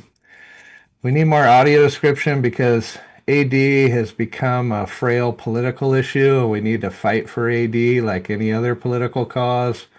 There are many, many legal frameworks that address support and even require audio description internationally, nationally, statewide, local, and those laws need protection, support, and improvement. Beyond those grounded concerns, whatever your guiding light is, audio description aligns with moral and ethical concerns about inclusiveness and bringing people together and including people rather than excluding people, and figure out ways to determine, AD and media accessibility. We understand what's good and bad, what's right and wrong, and in short, audio description is good and audio description is right. And there's nothing anyone can do to take away our choice to describe or not. We have that power inherently in all of us. We can choose to describe. We can choose not to describe. Everything else is just noise. We all know what the right choice is, the good choice. More people just need to make it, and we can do that together. Thank you very much. Finally, Joel Snyder will present the Barry Levine Memorial Award for Career Achievement in Audio Description. Joel? Dr. Joel Snyder, President, Audio Description Associates, LLC. The Barry Levine Memorial Award for Career Achievement in Audio Description is presented to Fred Brack for his outstanding achievements in audio description over the past 25 years. Fred's extensive background and experience make him an outstanding candidate for this prestigious award. Fred is a graduate of Brown University, where he learned the basics of voice work at the college AM radio station. He was the first program director of WBRU-FM, Brown's commercial audio radio station, and has held various roles, including program director, DJ, announcer, news, and production. In 1999, Fred was trained as an audio describer by me at a training session in North Carolina, and he's been working with Arts Access North Carolina ever since. He's also been the webmaster for Audio Description International and then ACB's Audio Description Project since 2003, where he compiles the only listing of audio description for USA DVD, TV, and streaming services. As an experienced audio describer, Fred can consult on and write or modify descriptions for audio tours or videos for people who are blind or have low vision, and write descriptions for museum exhibitions. He's also a technical proofreader with an emphasis on usability. Despite retiring twice, first from IBM in 1999 and then from his internet-based business in June 2015, Fred continues to do professional audio description and voiceover work from home. He's currently involved in redesigning the adp.acb.org website. Congratulations, Fred. Barry Levine Memorial Award for Career Achievement in Audio Description. Fred Brack, Raleigh, North Carolina. Naturally, I very much appreciate receiving this recognition from the American Council of the Blind. But receiving the Barry Levine Memorial Award for a Career Achievement in Audio Description is especially meaningful to me, since I met Barry in 2002. We became friends, and he asked me to be the webmaster of his unique website on audio description. Following Barry's untimely death in 2009, I maintained his website for a year or more until Joel Snyder convinced the ACB to take it on, and look what it has become today.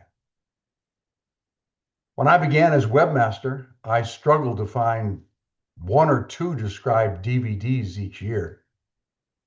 By 2016, we had 570 described DVDs, but the world of audio description was about to open up with streaming services Netflix and iTunes committing to providing description.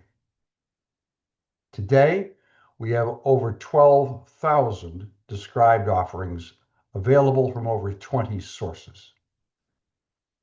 It has been my pleasure to curate this wonderful collection of described media for people like my wife, Kathy, who is blind, and for all of you. Barry would be so proud of what has become of his original website. Thank you for this most meaningful recognition. Before we wrap up today's ceremony, we're going to hear a few words from the chair of the Benefits of Audio Description in Education, Beatty Committee, Susan Glass. Susan? Beatty, Benefits of Audio Description in Education. Susan Glass, Beatty Chairperson. Hello, ACB. My name is Susan Glass, and since 2013, it's been my honor and privilege to chair ACB's Audio Description Project, Benefits of Audio Description in Education, Beatty Subcommittee. Each year, ACB ADP and our partner, the Described and Captioned Media Program, DCMP, co-sponsor the Beatty Contest, in which blind and visually impaired young people ages 7 to 21 watch an audio-described film of their choice and then write a 300-word evaluation of the film's audio description. They share specific ways in which the audio description enhanced or detracted from their experience with the film. Members of the Beatty Committee read all contest entries and then choose first, second, and third place winners in 4 student age categories, as well as a grand prize winner. This year, ADP and DCMP have expanded the contest into the Beatty blog, which allows students multiple opportunities to publish their writing and win great prizes. The Beatty blog will accept entries through June 30th, the end of the academic year. Prize winners will be chosen from the published essays and announced at the start of the next school year. How students can submit their essays. 1. Browse the free DCMP library at dcmp.org. 2. Watch any audio described film. There are more than 6,000 educational titles to choose from. 3. Write an evaluation of the film's audio description, commenting on the ways the audio description enhanced or detracted from your experience. 4. Visit dcmp.org/learn/595 Beatty Contest blog to read award-winning essays and submit your own entry. You'll also find guidelines and prize details, tips on writing a strong review, and information about how audio description is created. Prizes. There will be first, second, and third place winners in each student age category, as well as a grand prize winner who will be awarded an iPad mini and invited to record an award presentation for the Audio Description Awards Gala. Teachers of first place winners also receive prizes. If you know a blind or low vision student, please tell them about the blog and contest and encourage them to share their writing. And now I will pass the baton back to Jeff Tom. And there you have it, the 2025 Audio Description Project Achievement Awards. Congratulations to all of our very deserving award winners. A logo, ACB in print and braille, American Council of the Blind, together for a bright future. That's marvelous stuff. This is Deb back at the mic because we're going to try to see if we can switch some things around. Our speaker is coming, Mr. Larry Thacker, and he will be here on time, but they had a work emergency and he couldn't make it here earlier. So we're running a little ahead. Do we have Janine Lee in the Zoom? Madam President? Yes? Dan Spoon, I was wondering if I could just make one quick additional announcement about the audio description project. Yes. That would be okay. Thank you. Just want to take a moment to let you all know that through the hard work of the American Council of the Blind, with our team made up of Tabitha Kenlon, Fred Brack, Rick Morin, little help from myself, along with the Louisville Web Group, we have now launched a new audio description project website. It's state-of-the-art, hosted on the Drupal 10 platform, and now in a relational database where we can truly access our information and use our grants that we've received over the next year to promote audio description titles. Will they'll be available through your A-Lady, through Alexa devices, as well as our ACB link. So I just want to commend the Louisville Web Group, Gary and Sandy Rawlings, and their programmer Phil Lamb, and all their hard work for getting us to a new place with our audio description website. Yeah, very good. Thank you. Thank you. And then secondly, Fred Brack, who you just saw honored with a Lifetime Barry Levine Achievement Award, will be retiring at the end of the year. Let's get him. After so many years of amazing service to the American Council of the Blind. Fred, you truly have been an inspiration to all of us. Your passion, your dedication, your just overwhelming concern about detail and making sure our audio description information is accurate. You have truly been an inspirational figure. Thank you, Fred. Hip, hip, hooray! Hip, hip, hip, hip. Thank you, Fred.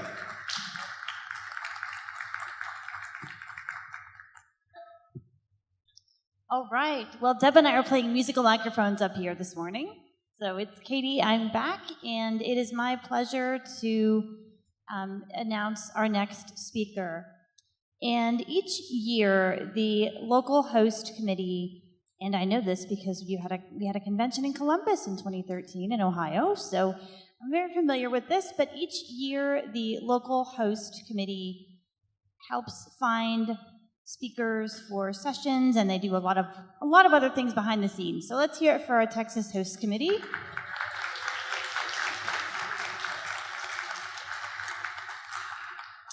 But one of the things they do is find a local speaker who can come and speak to us during the general session throughout the week. And so today we are going to hear from Mr. Larry Thacker. He is an author from Dallas, Texas. He's a computer programmer for Earthly Rewards, a pastor for Heavenly Ones, and an author of Accessible Success, a book for the rest of us. So let's hear from Mr. Larry Thacker.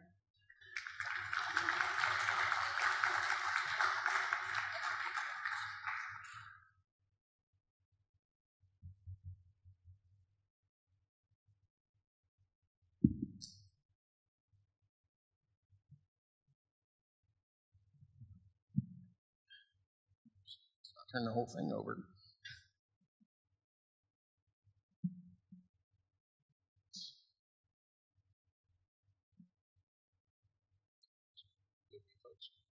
Okay.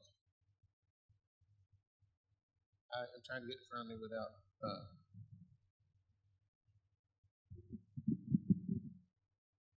Is that good? Yeah, I think that's good. Praise God. Okay. Wow.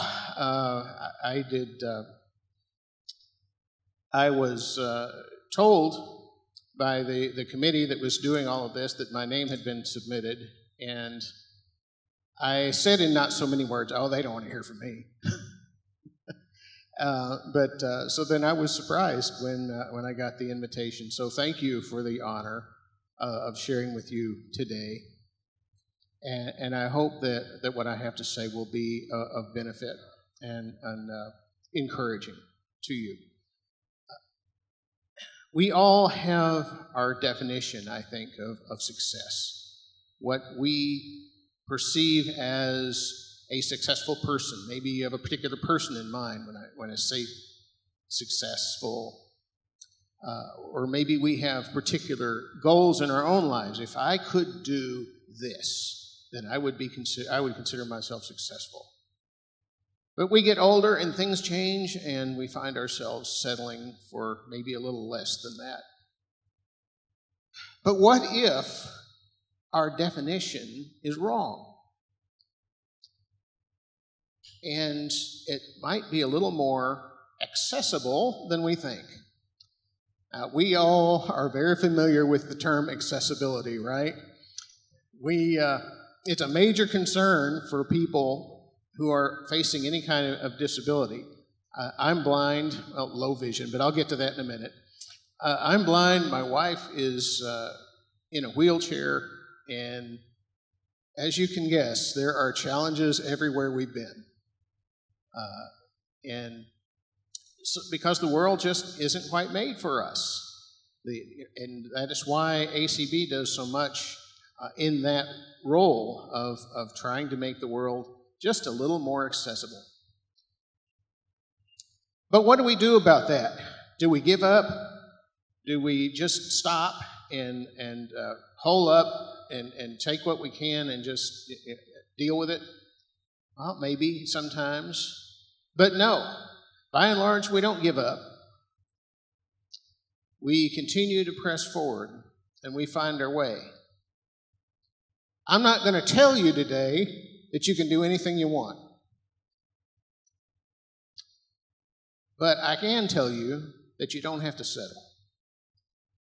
I was born blind, but I hope that I can share a few things today that will help us all see just a little bit better and understand the true meaning of success and find that it maybe is just a little bit more accessible than we thought.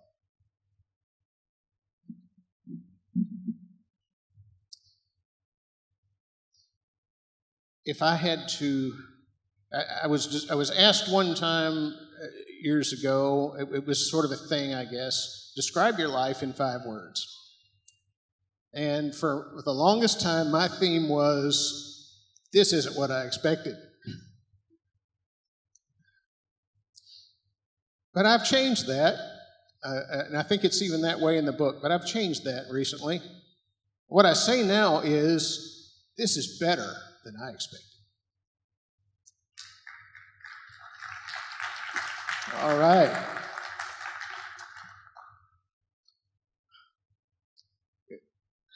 I grew up, I was born blind, and have a little bit of vision. And of course, when you have a little bit of vision and people figure that out, first thing they want to know is, what can you see? And you get the quiz.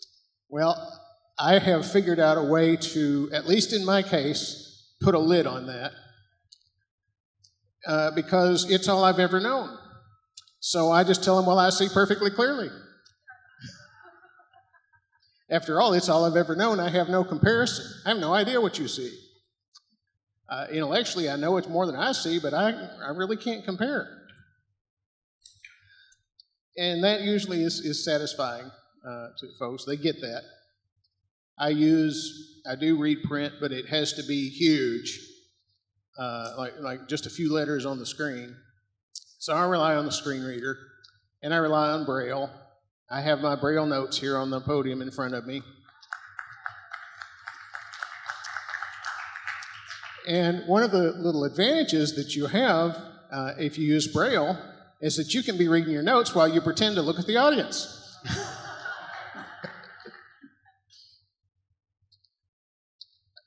People want to know, well, what caused it? Well, there are a couple of differing opinions on that. When I was born, they thought it was because of the forceps delivery. But based on what I know now, I think it's probably is a condition called optic nerve hypoplasia.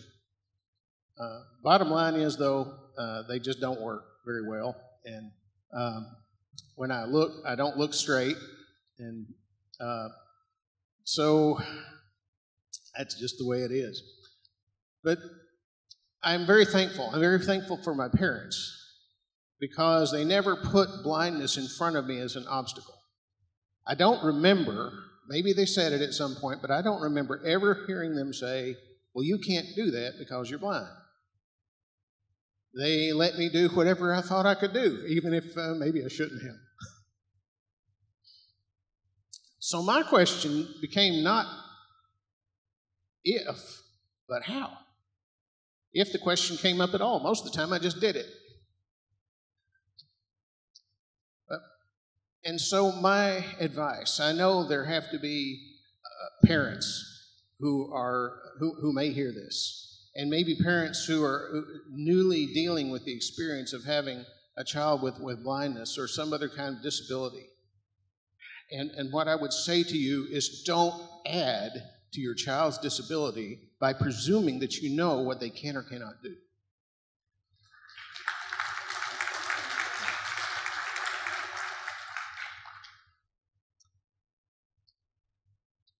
We moved around a lot, so I went to lots of different schools. Some of them were better than others. I did attend a school for the blind for a couple of times. My parents helped me a lot, especially my mom. She used to read and help me with research and so forth. Other kids got bedtime stories. I got Brave New World. She didn't always appreciate the things she had to read for me, but she did it. And I'm thankful for all of those experiences. They all taught me something in their own way. One of the things, though, that I learned that served me well going forward in life and will serve anyone well who is dealing with this kind of thing, you learn that sometimes you have to be the teacher. And that continues on into your adult life. There are times when you have to go up and be your own advocate, as we like to say, and say, hey, this is what I need. And most of the time, they're accommodating. Some of them are more intimidated than others, but you have to take charge and say, this is what I need. And usually that works out. Well, graduated. I'm probably going to end up taking too much time, but I have to tell this story. I didn't really enjoy my graduation much. We went through the rehearsal, and I thought I had it down, but when I left the stage after getting my diploma, I walked down the wrong aisle and sat in the wrong seat. When the graduation was over and they let us out, I literally ran for the parking lot. But I survived. But you know what? When I finally got done with college, I didn't walk.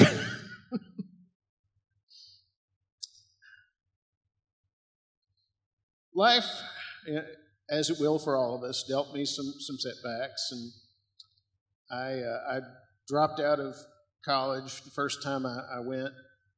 Took a programmer training class actually just down the street here. It no longer exists, but it was a government program that did actually work. Most of the people found jobs. I did not. I was young. I don't think I really knew what I wanted yet. And so I ended up going back to school, And some of those connections, though, that I made during that program did help me when I finally did go back to work, when I finally did go back to work. I eventually graduated a little bit late, but I graduated from Texas Tech here in Lubbock, Texas, and ended up getting a job with what is now Bank of America. It was Nations Bank at the time. And I consider it such a blessing. We have all heard the statistic over and over again, 70% of working age blind people not employed. And so I feel very blessed that I've been able to do the things I've been able to do. I got my first job when I was 16. It didn't last very long. I was one of those dreaded telemarketers. I worked for Olin Mills, and I had a borrowed CCTV, and had those big letters up on my screen trying to read those sheets and do the sales. And they say I was an inspiration. I don't know. I wasn't. I didn't feel like I was doing a very good job, and they allowed smoking in the buildings at the time, and it was making me sick, and I didn't stay with it. But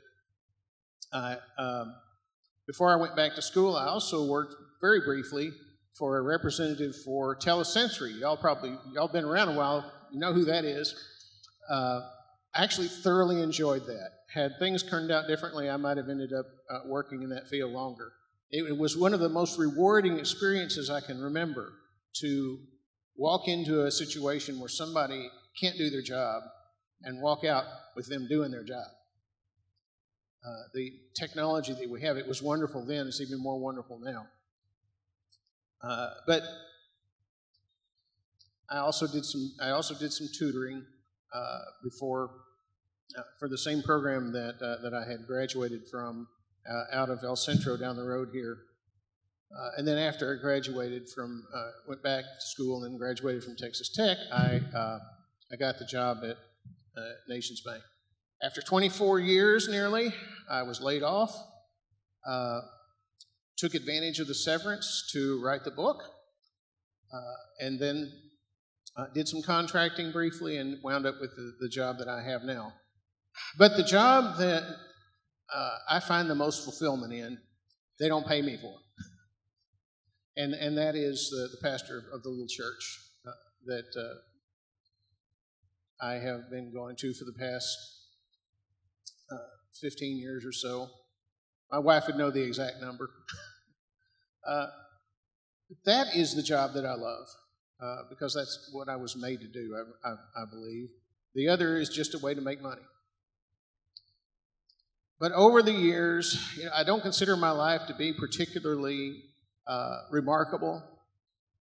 But over the years, I've learned a few life lessons that I think are worth sharing. I have 5 of them here. The book has 6. You'll just have to get the book to get number 6.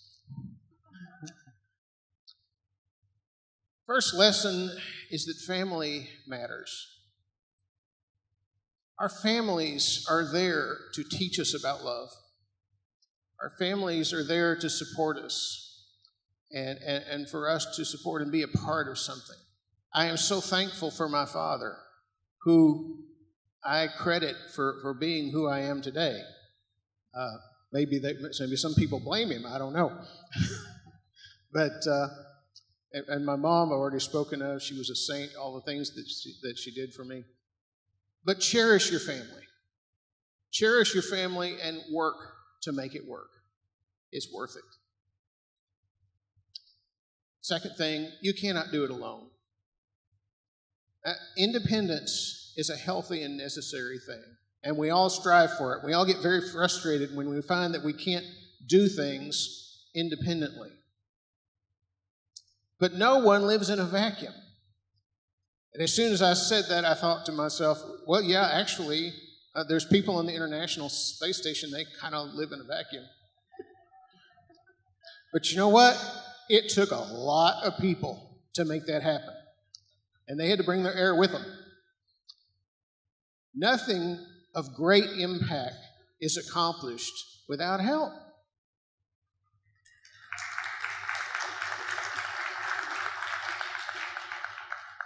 We need each other. If I had been too proud to accept help, I wouldn't be married today. I wouldn't have fallen in love. My wife and I used to, she offered to take me shopping when we had just met. And, I could do it myself. Takes me forever. You have to pick up each thing and stick it in my face to try to figure out what it is. But I could do it. At least at one time I could do it. Now I'm not so sure. But she offered, and I accepted, and that began a relationship that eventually ended up in us getting married. Thirdly, do what you can. And we tell our children that they can be anything they want to do. They can be anything. They can do anything they want to do. But in reality, we know that that's not always so. I'm never going to be an airline pilot, no matter how much I might want to.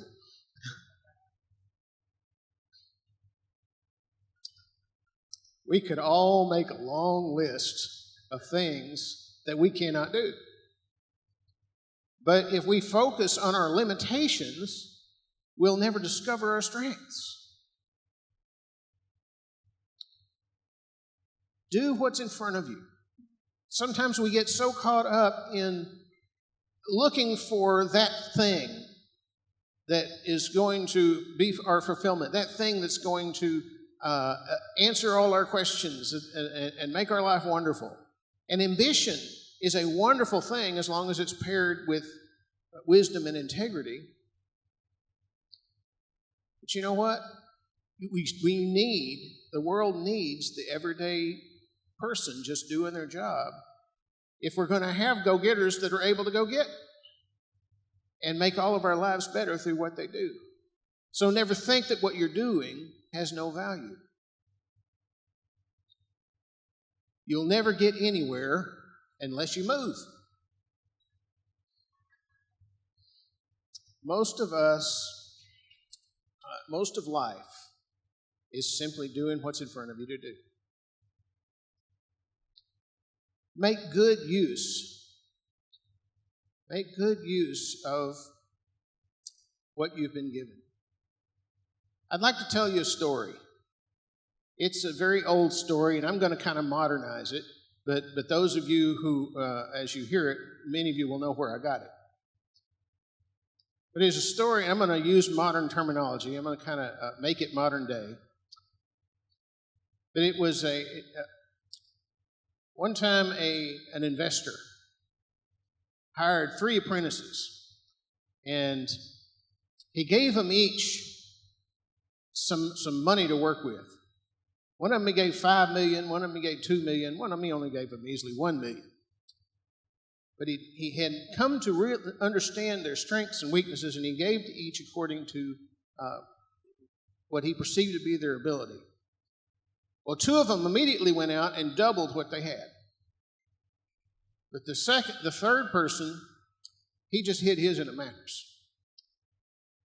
When the employer came back, he was really happy with the first 2 and really upset with the last. I think it would have been okay if he'd done what the investor suggested. Why didn't you at least put my money in the bank? Would have got interest off of it. And maybe that was all he needed to do. Maybe that was the extent of his ability. But instead, he made excuses. Don't be number 3. Do what you can with what you have. Set your own limits and then push them.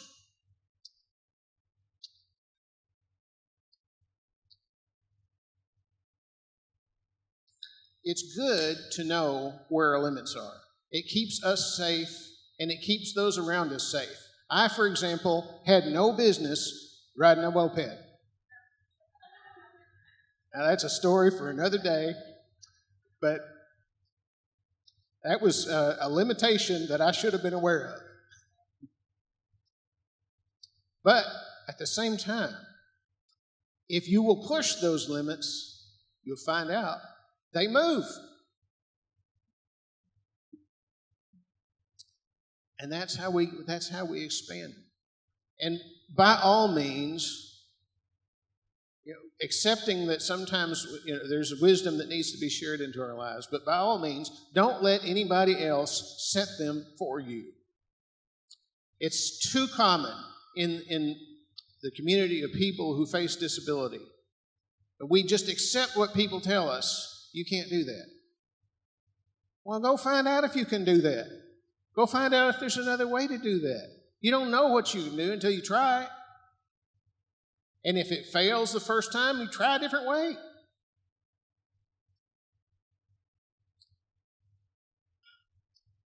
Fourth thing, expect the unexpected. Life rarely turns out the way we plan it. Someone said, "Blessed are the flexible, for they shall not be bent out of shape."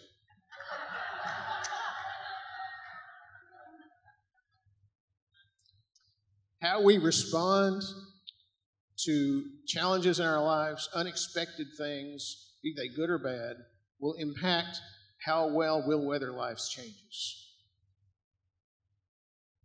You may find yourself in a better place than you would have been if your plans had worked out.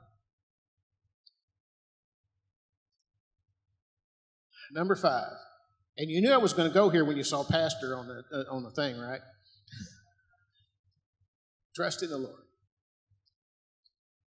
Now, trust comes pretty naturally when we're little until we learn that there's some people we can't trust. And now we're being asked to trust somebody we can't even see and doesn't seem to want to talk to us very often. And yet, of all the things that my parents gave me, it is that foundation of faith that has sustained me through the years. Because without that, really nothing else matters.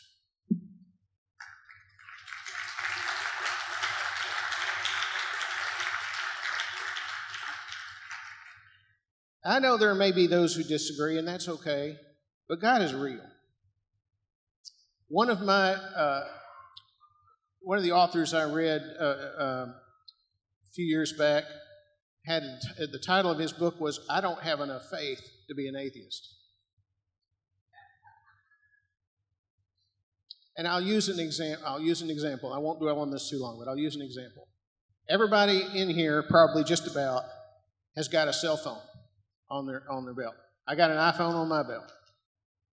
Love it. Allows me to do so many amazing things that if you had to carry around all the technology 20 years ago that's in that phone, you'd need a truck and tens of thousands of dollars. It's all right here. But if somebody walked up to you and told you that they picked that workers go out and pick those phones off trees where they grow, you think, you're a nut. Folks, one cell in your body is more complicated than that amazing phone that you're carrying around. One cell. It didn't just happen. I happen to believe that the Bible is the source for knowing who that God is. Perfect and holy. We're made in His image, but we went and messed it up. And so we can't be in the presence of a holy God anymore, but He sent Jesus to pay the price for our sins.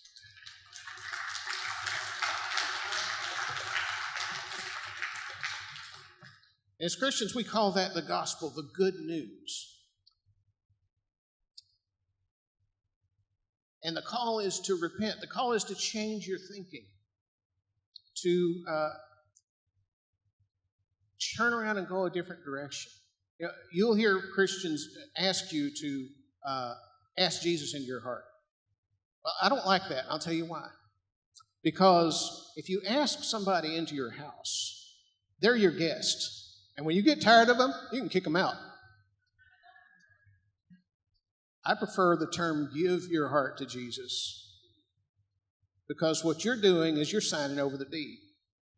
And you're saying, do anything you want to do. Rearrange the furniture, knock down some walls, remodel the whole thing. It's your place. I just live here. But how do we define success? If we pick up a dictionary, and I had it in here and realized I was going to go too long. I'm probably going too long anyway. But if we can read a dictionary definition of success, but for all of us, the meaning, the definition in our head goes well beyond the words that are on the page. We have our childhood fantasies and they give way to adult realities, but we always remember those fantasies. And sometimes we mourn their loss. Some people catch the dream, find out it wasn't all they thought it was going to be. And so they turn to lesser things. They're never going to be enough.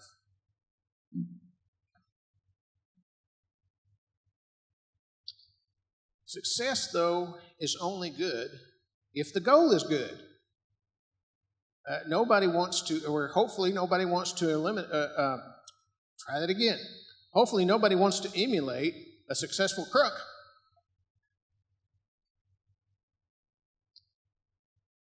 But who gets to define good? We've already been there. I'm not going to go back. It's a question to ask. Who gets to define good? So who am I? Who am I to talk to you about success? I'm working, but I'm not doing what I had wanted to be doing by now. I'm thankful that I'm working, and I'm thankful for that it allows me to do the other things in my life that I really want to do. I am reasonably successful, but not outstandingly so. The church that I love so much is hanging on by a thread. But you know what? My measures are meaningless. The only thing I need to hear when I'm through with this life is, well done, good and faithful servant.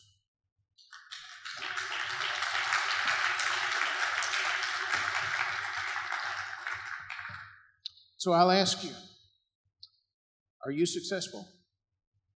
Success is not whether you met all your goals, though it might be part of it. It's not whether or not you have wealth and status. Most of us won't.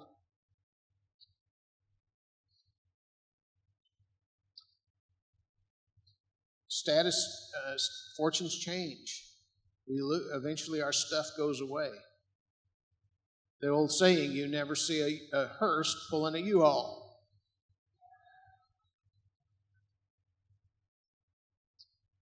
It's not your cash flow, it's your character. Who are you? Are you a person of integrity? Are you known for being full of love and generosity? Do you value the truth? These measures are timeless. Are you pursuing your calling? Now, only you know whether that's true or not, but maybe it's not as hard as you think. It's very likely to be in simply doing what's in front of you.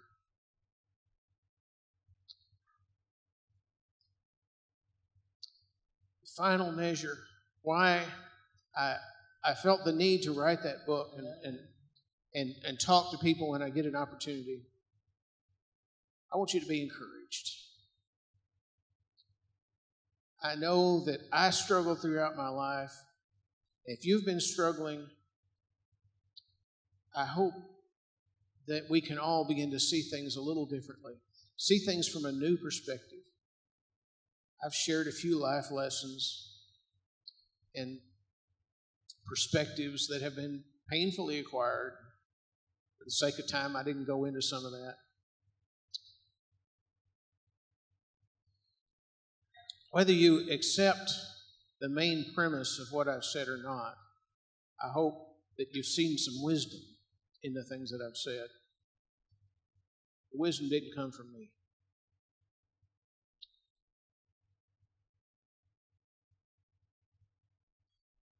Only one thing really matters. when our King returns, that we hear, well done, good and faithful servant. And this is not unobtainable. He already gave us everything that we need. We just need to put it to work. The only way to fail is not to even try.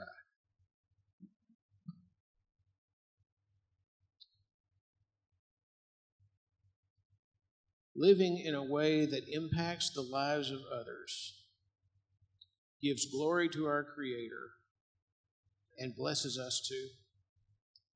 We share in His glory when we love the same way that He loved.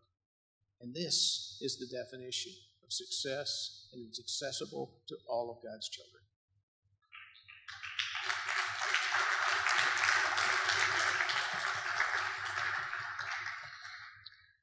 You can find the book on Amazon. Unfortunately, I have not been able to get an audio version done.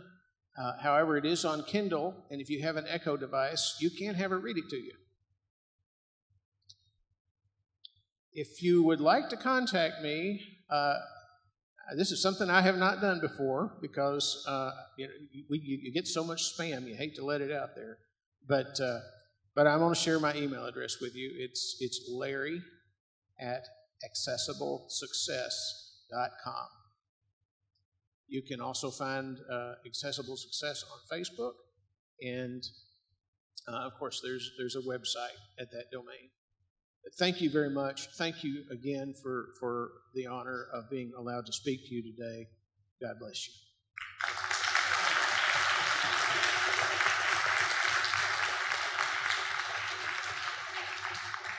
All right, thank you so much. Deb, back with you so that we can do our motion. I will just say when Mr. Thacker was talking about the whole idea of you never know when you're going to lose it all, last night while we were here in Texas watching the big rainstorm and the thunder and lightning and all the cool stuff at the hotel, and I really love a good thunderstorm, as long as I'm not endangered, right? But here in the hotel, I understand somebody got kind of flooded out. Sorry about that. Wow. But where I was, on the 27th floor in a meeting, it was really cool, actually. But meanwhile, at my house, just outside Lewiston, Idaho, there was a large grass fire between the golf course and my house. That's walking distance. And the wind was going the other way, so my husband wasn't actually aware of any smoke or anything. And all of a sudden, my sister is texting me and saying, Rick needs to be prepared to potentially evacuate because they're about to cut your power off over there. And, and she was about 60 miles away, and so she couldn't just kind of run over. And so she's like, they're about to cut your power off, and there's a fire coming towards your house that's out of control. And I'm going, oh, wow. So I called him, well, do you know about this? No, he said, I don't. So the good news is that we don't have anything else to do in Clarkston but put out summer forest fires and grass fires. So they rushed right out and got it. And, we're very thankful for that. But you suddenly realize how vulnerable you are and how the unexpected can kind of change everything. And I think that's kind of part of what he's talking about there. So that's great. Whew. All right. We're going to take Janine's motion if we have Janine in Zoom. Yes, we do, and I will get her. Very good. Yeah, we'll give permission for Janine there to talk. There you go. So Janine has a motion, and I put the essence of it in your notes for this morning, so you would know what we were going to talk about. And so, Janine, would you like to present your motion? Yes, thank you so much, Madam President. Now I'm going after that speaker.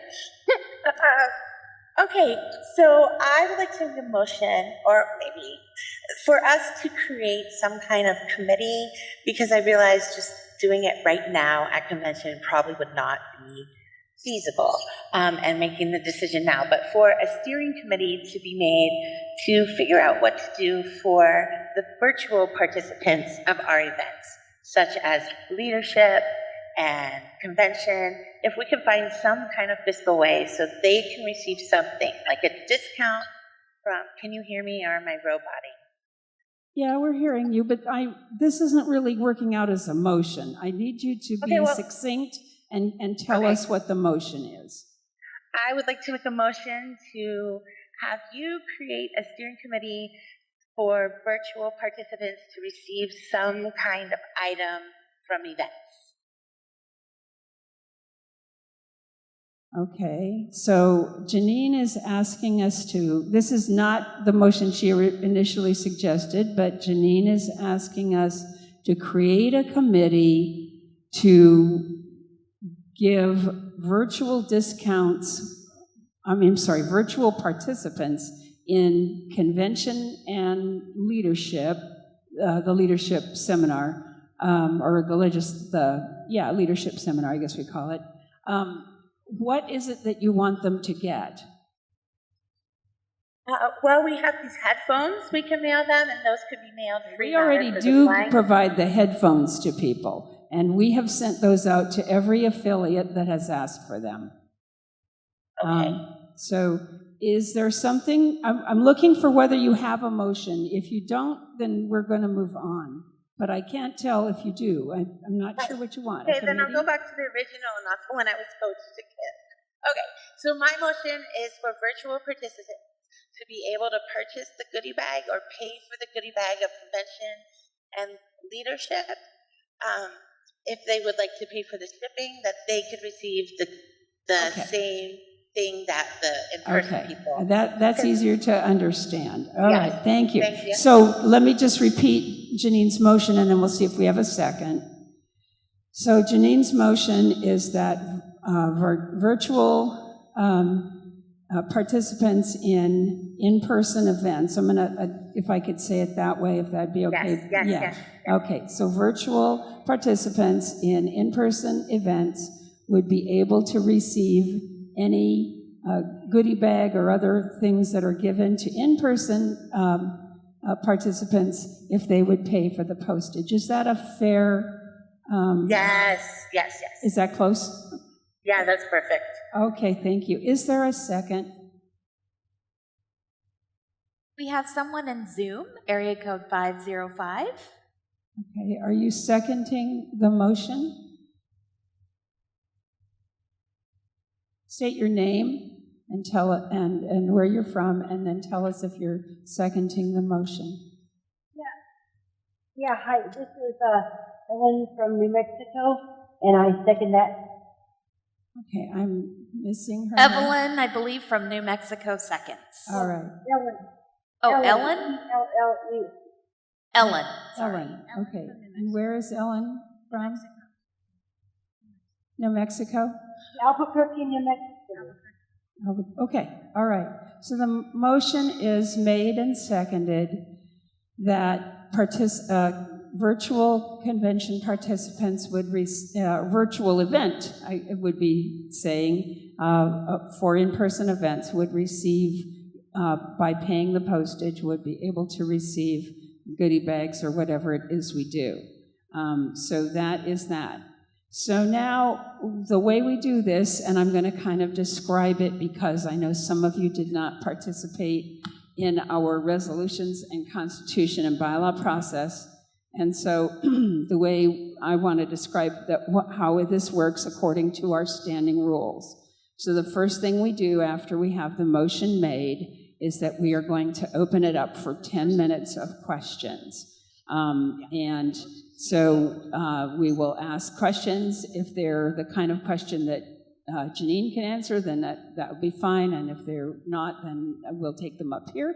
But we will try to answer any questions you have about this. After we finish, and we're going to ask you to keep your question to 1 minute. So just ask your question. I don't need a lot of history about why you have the question. And questions end in a question mark. You know what those are, right? That's one right there. So basically, after we finish the 10 minutes of questions, we can have debate. The debate would be for and against, and we will not take questions during the debate. But the debate would be for and against. Janine would be the first person to be able to debate in favor of the motion. We set up the debate candidates or individuals in advance so that we can see how many we're going to have. I'm willing to have up to 5, but they must be both kinds. So if, for example, only Janine and Ellen were wishing to speak in favor, then I would only take 2 against. Or if there were 5 in favor, then I would take 5 against. So that's how that would work. So basically, when we do the debate, you will have 2 minutes to do your side, and we will have those lined up in advance.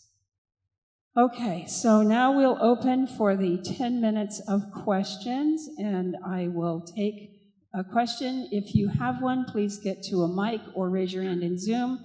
Identify yourself, where you are, and your question, and wait to be recognized. If you're in Zoom, you might want to speak a little more slowly. Our audio coming from Zoom is a little tough this morning, so I'm not quite sure why, but we're going to cope. Okay, so I'm ready for questions. We have a few in Zoom. Pardon me? Madam President, this is Sheila Young, and I have a question. Sheila Young, go with your question. My question to Janine is, whom does she expect to ship these bags or goodie bag items? That's a great question. We have a lot of volunteers within our organization.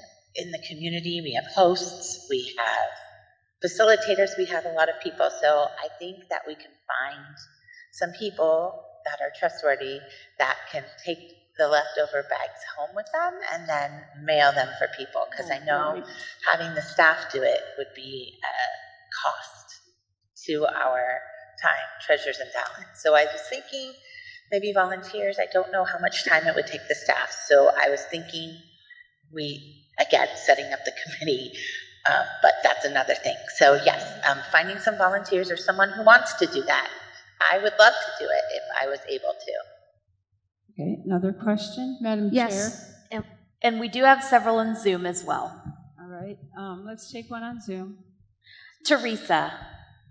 Teresa Breeden from Fredericksburg, Virginia.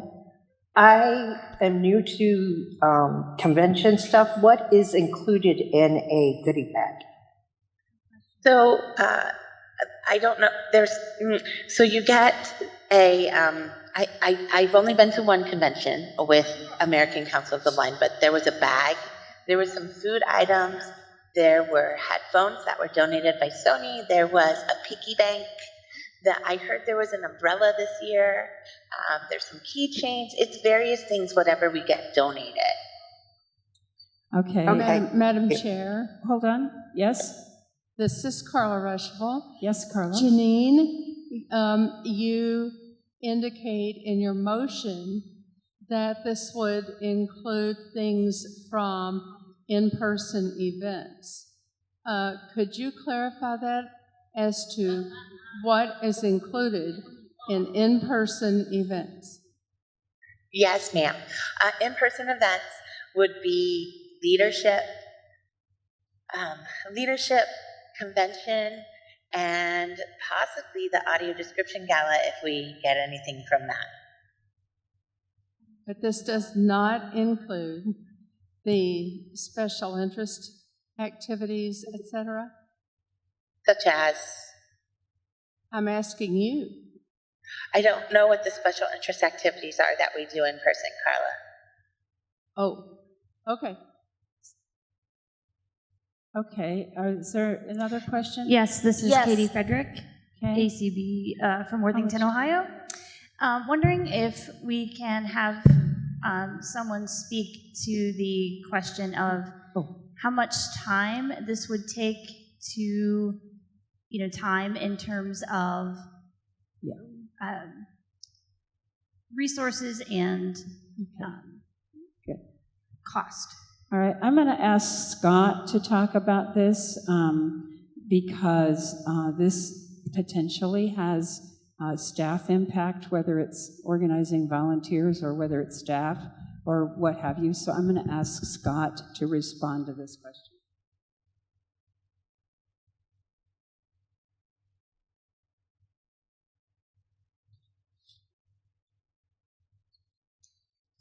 Good morning. Hope everyone's doing well.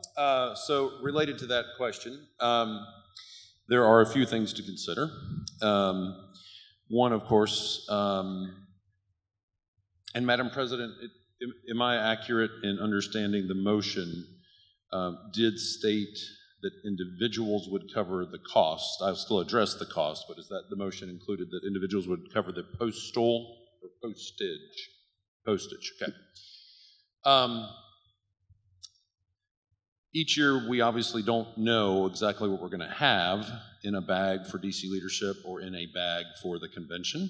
So we have to make estimates about such things. And so I did have a little bit of data regarding that. If we were to assume that the bag, the goodie bag was going to be about 1.5 pounds of material. Now that can vary, as we know. The piggy bank last year, the different things. Unfortunately, I had to leave my piggy bank because there wasn't enough room to put it in my suitcase. But it varies from year to year. The shipping cost, depending on where it's going, and keep in mind we have individuals all over the place, going to be an average, according to FedEx, which is what I checked, of an average of $8.72 in shipping per bag. You would also have a box. I went conservative on this, so a typical small shipping box, 12 by 12 by 8, which may or may not fit some of the items that we get each year, but I did try to go conservative. You're looking at a cost per box of about $1.20 roughly, depending if you get them in bulk. We also would then have labels that would have to be done.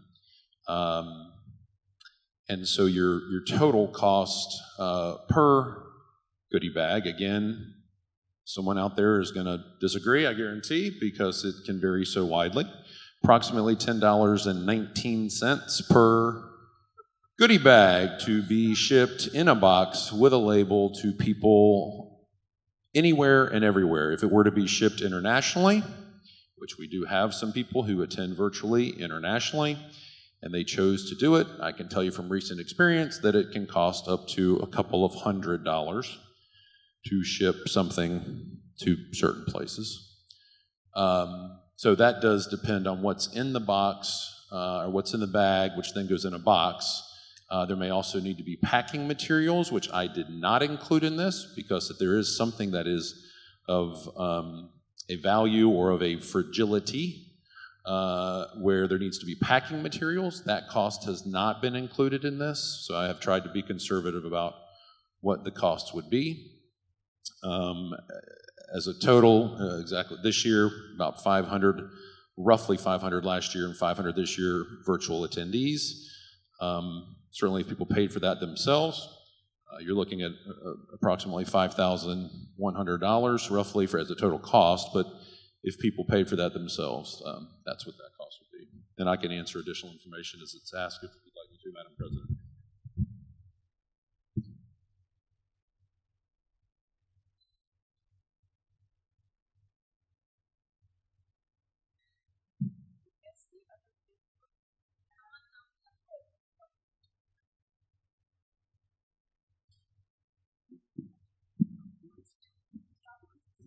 I pulled it down. It's fine. I'll bend. I'm going to do this sorority squat. Is that what we call this? This is for pictures. We're being called for a point of order. Oh, sorry.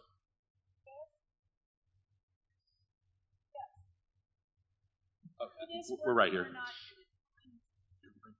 Okay, sorry. Yes. Is that Carla? Carla? Yes? Carla moves. Carla, you'll need to be on a mic, but we're going to take your motion. It's not on. Let's turn Carla's mic on. I can repeat it. I'm fine to repeat it.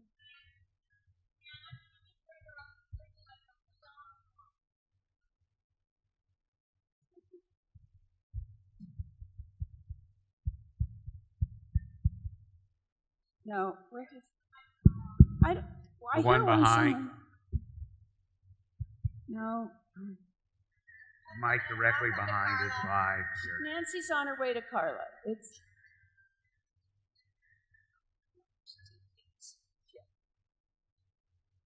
No way.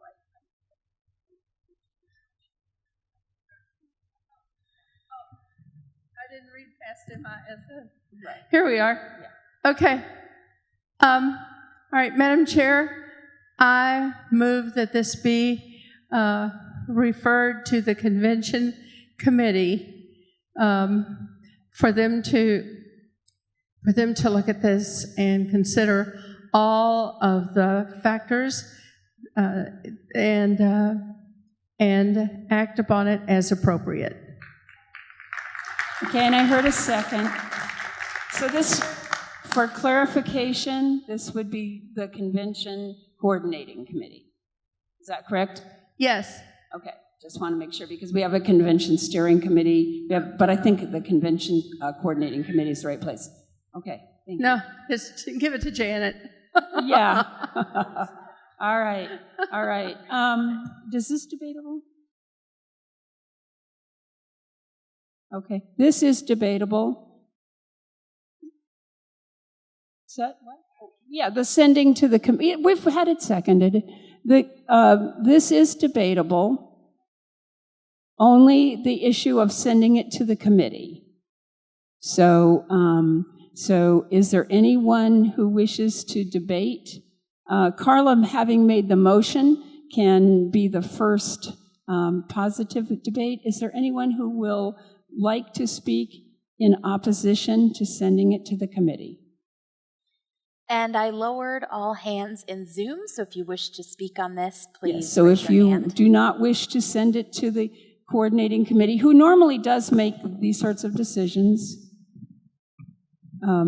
is there anyone coming to a mic or raising their hand in Zoom to speak in opposition? We have Diane Scalzi. Diana, do you wish to speak in opposition to refer this to the committee? Yes. All right. All right. So I have Carla and I have Diane speaking in opposition. I need someone else to speak in favor of referring it to the Convention Coordinating Committee. We have Jeanette Kutash in Zoom. Jeanette Kutash, are you speaking in favor or in opposition? In opposition. Okay, Jeanette is going to speak in opposition. I do need one in favor. Madam President? Yes? This is Janelle Edwards from Missouri. I have, a point of clarification, but to see if Carla might want to amend her amendment. Her motion? Give her amendment to the motion, yes. Okay, what are you asking for? I would like, even though I would like this to include the office time and expenses, not just the postage. Yeah, this is just going to the committee. And so the Convention Coordinating Committee would come back with a recommendation. Right, but if that will include everything, I guarantee you. Include those costs Yeah, as well. we don't need to amend anything to do that. When they come back with a recommendation, they would come back with it as a budget item. Thank you. Yeah, it's going to be fine that way. Okay, I need someone else to speak, to know if anyone else wishes to speak in favor. Teresa? Yes, Madam President, I have to disappoint you. I'm against this myself. Okay, I'm not hearing anyone rising to speak in favor, so I'm going to ask Carla to speak in favor, and then the first person who is in opposition, and that's going to be it. Because I keep asking. So so I can't remember who the first person was. Diane. Diane? Yeah, so it'll be Carla and Diane. Carla? Yes. I have made a motion to refer this to the Convention Coordinating Committee because the Convention Coordinating Committee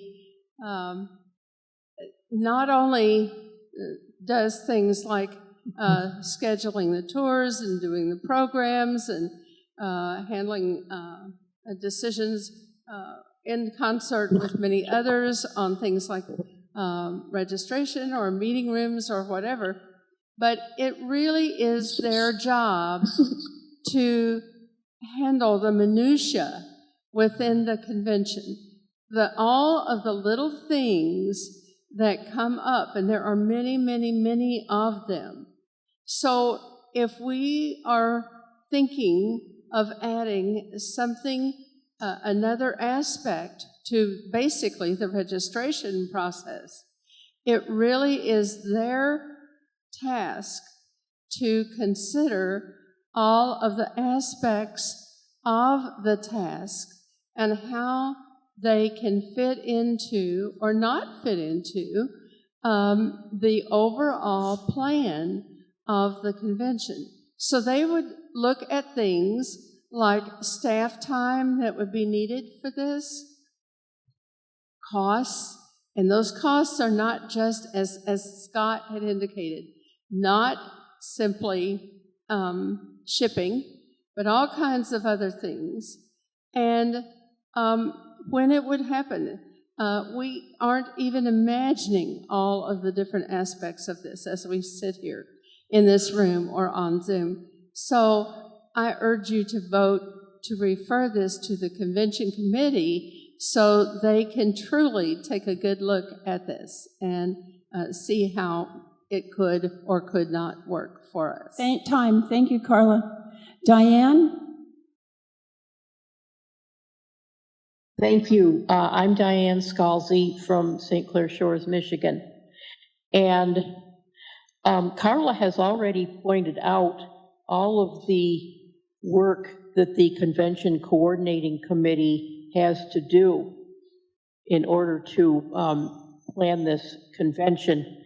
And so I would think that this would just be adding actually an unnecessary task to what they are already doing, to have them to consider this, especially given most of the things that are in the goodie bags, especially the one that I had experience with in Schaumburg. So I urge you to keep them from having to consider this proposal and vote against it. Thank you. All right. Having taken one in favor and one in opposition, I will ask one more time, is there someone who wishes to speak in favor of Carla's amendment to refer the motion regarding the goodie bags to the Convention Coordinating Committee? We have iPhone Terry. Terry, are you wishing to speak in favor of the referral? That's all I'm Yes, yes, I am. Okay. Terry. What I would actually Who are you? Wait a minute. Tell them who you are. I'm sorry. This is Terry Pacheco from the ACB Board of Directors and from Maryland. What I would actually like to see is for our parliamentarian to perhaps explain briefly to people what a referral is as opposed to like a tabling or something. And I think that might clear up a lot of this, because once it's been, my understanding is that once there has been a motion to refer, we don't need to go through debate. But I could be wrong on that. And I am in favor of all what Carla has said on this topic. Okay, so we're simply debating whether or not to send this to the convention committee. If the debate fails, if this motion fails, then we have to have our debate here and vote on it here. So if we send it to the coordinating committee, then they would be asked to come back with a recommendation, which you could still vote on.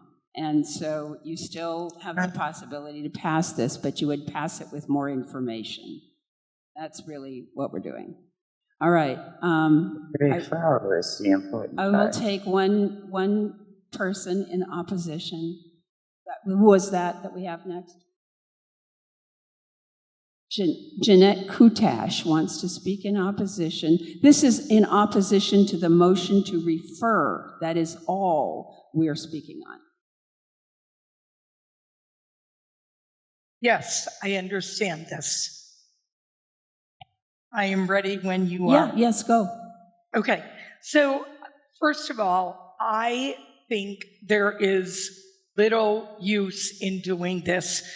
It's a lot of expense, it's a lot of time. I would worry about health concerns down the road because no matter how much we... Okay, Jeanette, we're only speaking on whether to refer it to the convention committee. Understood. This is not, you are speaking to the main motion. If I finish my sentence, I think it will become clear. I apologize. I would worry about, in considering options, whether we could guarantee that all of the things that hopefully the convention committee would like to prevent in terms of any mishaps or concerns down the road could not be accounted for. I believe that the convention committee would do an awesome job of considering as many options and recommendations as they could. But I think there are far too many implications that they could not account for and guarantee to make this a good, viable option. And so I speak against referring this to the convention committee. Okay, thank you. All right. Is there anyone else who, we don't have anyone lined up to speak in favor, so is there anyone else who wishes to speak in favor? We have Teresa and Zoom. Teresa? Yeah, was she already set up to speak? Hello? Yes, the only reason I was against it is because they already do so Hold much. on, we're not taking against, we're taking only in favor of referral to the Convention Coordinating Committee. I don't see anyone asking to speak in favor. Todd. Todd, are you asking to speak in favor? Yes, I am. Okay, go ahead. I believe very strongly that Todd, the who committee are must you? look at- You consistently don't tell us who you are and where you are. I'm sorry, Madam Chair. Madam President. My name is Todd Freitas. I'm from Castro Valley, California. Excellent. I think that it's the committee's job to decide whether or not virtual participants get a goodie bag or not. So I think that this should be left up to them personally. That's just my personal opinion. Sure, that's right. Thank you so much. Okay, now do we have another person? Okay, Teresa wanted to speak in opposition to, you're speaking in opposition to referring to the convention committee.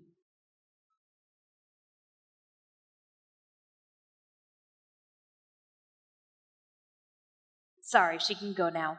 Okay, Teresa? Hello? Yes, Madam President. And who are you? Tell us who you are. Teresa Curry from Louisiana. And the only reason I'm against this is because the committee has already has so much to do as it is. This would just add to their busy burden, and if not, I don't think it's something they need. So that's just my thinking on it. Sure. All right, thank you. Okay, let's see how many of us. 3 on each side. I can take another person who wishes to speak in favor. And again, really, most of you are speaking to the main motion. Referring this to the convention committee, if you want that to happen, is not going to require that much work. It's whether or not we do the task later, which could, and that people are concerned about. But referring it to the committee is really a simple way of, getting the information that we would need to make a decision. So I'm only interested right this moment to find someone who wants to speak in favor of that referral. This is Casey Dutmer from Michigan. Yes. Speaking for. Madam Casey. Chair, point of order. Yes, point of order. A motion to refer is a superior motion and should be enacted upon. Therefore, I call the question. Can he do that?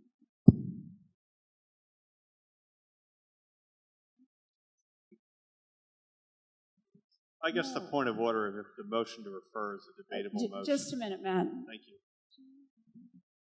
It is debatable according to the parliamentarian. Then I withdraw the point of order. Okay, thank you. Yeah, we were just verifying with the parliamentarian. All right. Is there anyone else who wishes to speak in favor of referring? We had Mo and Casey. Zoom. Casey, Oh, I'm I'm sorry. sorry. We had Casey Detmer.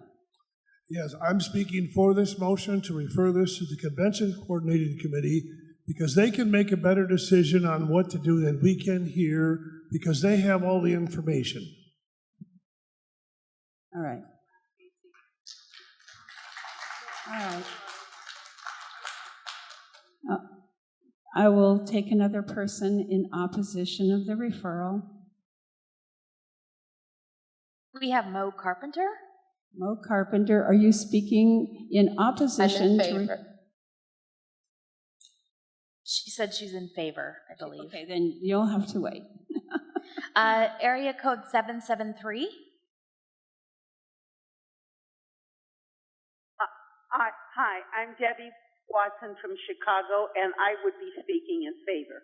Okay, so I'm only hearing in favors now. Is there anyone to speak in opposition? Otherwise, we're going to wrap up the debate. Lisa? Sorry, it's Ron Brooks on Lisa's phone, and we were going to speak in favor of the motion. So I Okay, will go I'm back on only mute. hearing Thank you. people in favor. I think someone can call for the question. All right, thank you. All right. All right, so we're going to close the debate, and we are going... Yes.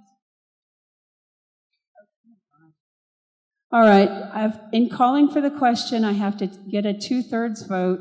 So I need all the hands down in Zoom, and please keep your hand down in the room from them. Okay, well, you're going to have to be somewhere. Just a moment, people. It's the same as it's been all the time. Yeah, not the delegate one, the main one. The main one is not changed. Yeah, Nancy has to get in Zoom to see the Zoom. Sorry for the delay. Yes. Yes, so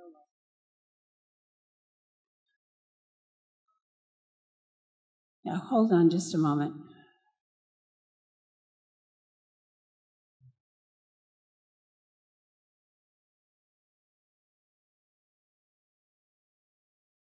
We actually have it up somewhere in here. Do you want to go look at where Rick's got it back there?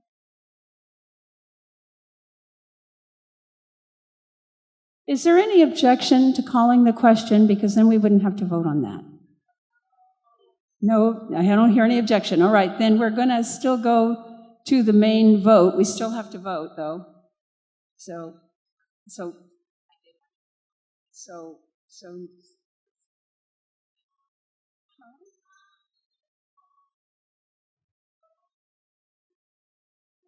I just need...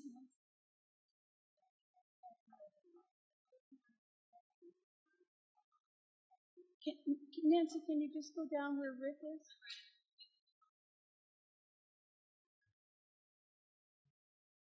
No, but we still have to vote. And I still have to count for Zoom. Yeah. Okay, No, she's ready. We're ready. All right, so I need all hands lowered in Zoom and keep your Madam hands down in the Chair. room. All right, are we ready? Madam Chair? Yeah. Yes. Point of clarification. Yes. How are those of us in this room going to vote, and how are we going to know that only members are voting, considering we do not have a dot on our badge?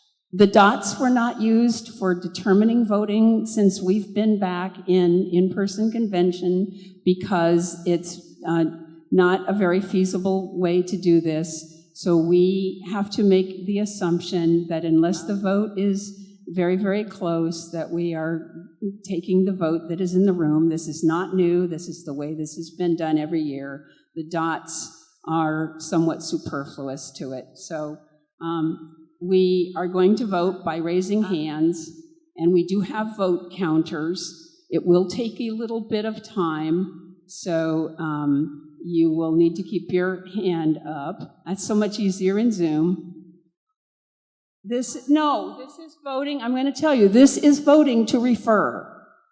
You did not have objections to calling for the question. This is voting to refer. The motion for related to the goodie bags and virtual attendees at in-person events, and we define this as ACB's official events. I know there was a question about affiliate events, but ACB can't make decisions for affiliate events. So it would be, in reality, it would be this conference, the convention, and probably maybe the leadership conference, if a goodie bag were to be distributed, which I don't think it usually is. But if it were. And we do have a hand in Zoom. I don't know if it's a point of order or what it's for, but we do have a hand in Zoom. All right, I'll take that, and then no more hands. Okay. Janine? Madam President, would this overtake the motion that I made? And yes, it does. Oh, everyone screamed yes. Okay. This is, yeah, if this motion passes, then we're done. If this motion does not pass, then we have to go back and vote on Janine's original motion. Okay. Madam President, I know we have to vote, but if can we just put it to the steering, whatever the convention committee? No, now you've got a motion on the floor. We have to vote. Okay, let's vote. Okay, thank you. All right, everyone ready for this? Okay, so all in favor of referring the motion related to the goodie bags to the convention coordinating committee for a recommendation on how to proceed, raise your hand in the room or in Zoom. And please keep up your hands until we Keep tell your you hands up. They will count you.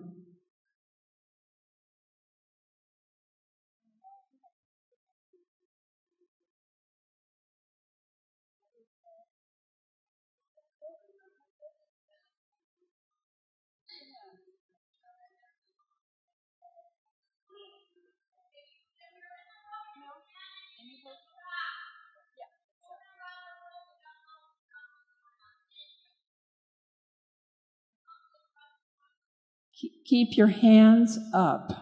Keep your hands up, and please try to not move around the room. Stay where you are. Yeah, don't walk around to try to get yourself to be more votes. And only put up one hand, Scott said. Yeah. Yeah. This is part of why we don't do this much in person. It's really hard, and it's much harder to get it accurate. And this is why we do most of our voting in the virtual time. I know some of you don't like the virtual time, but this is part of why we do it. Yeah, easier on your arms too. Yeah. But this is, yeah, I can't say that. All right. I won't say it. Okay. Very good. We're good. So please keep your hand up. They'll tell you when you can take it down. And please don't move around. Freeze. Yeah, right.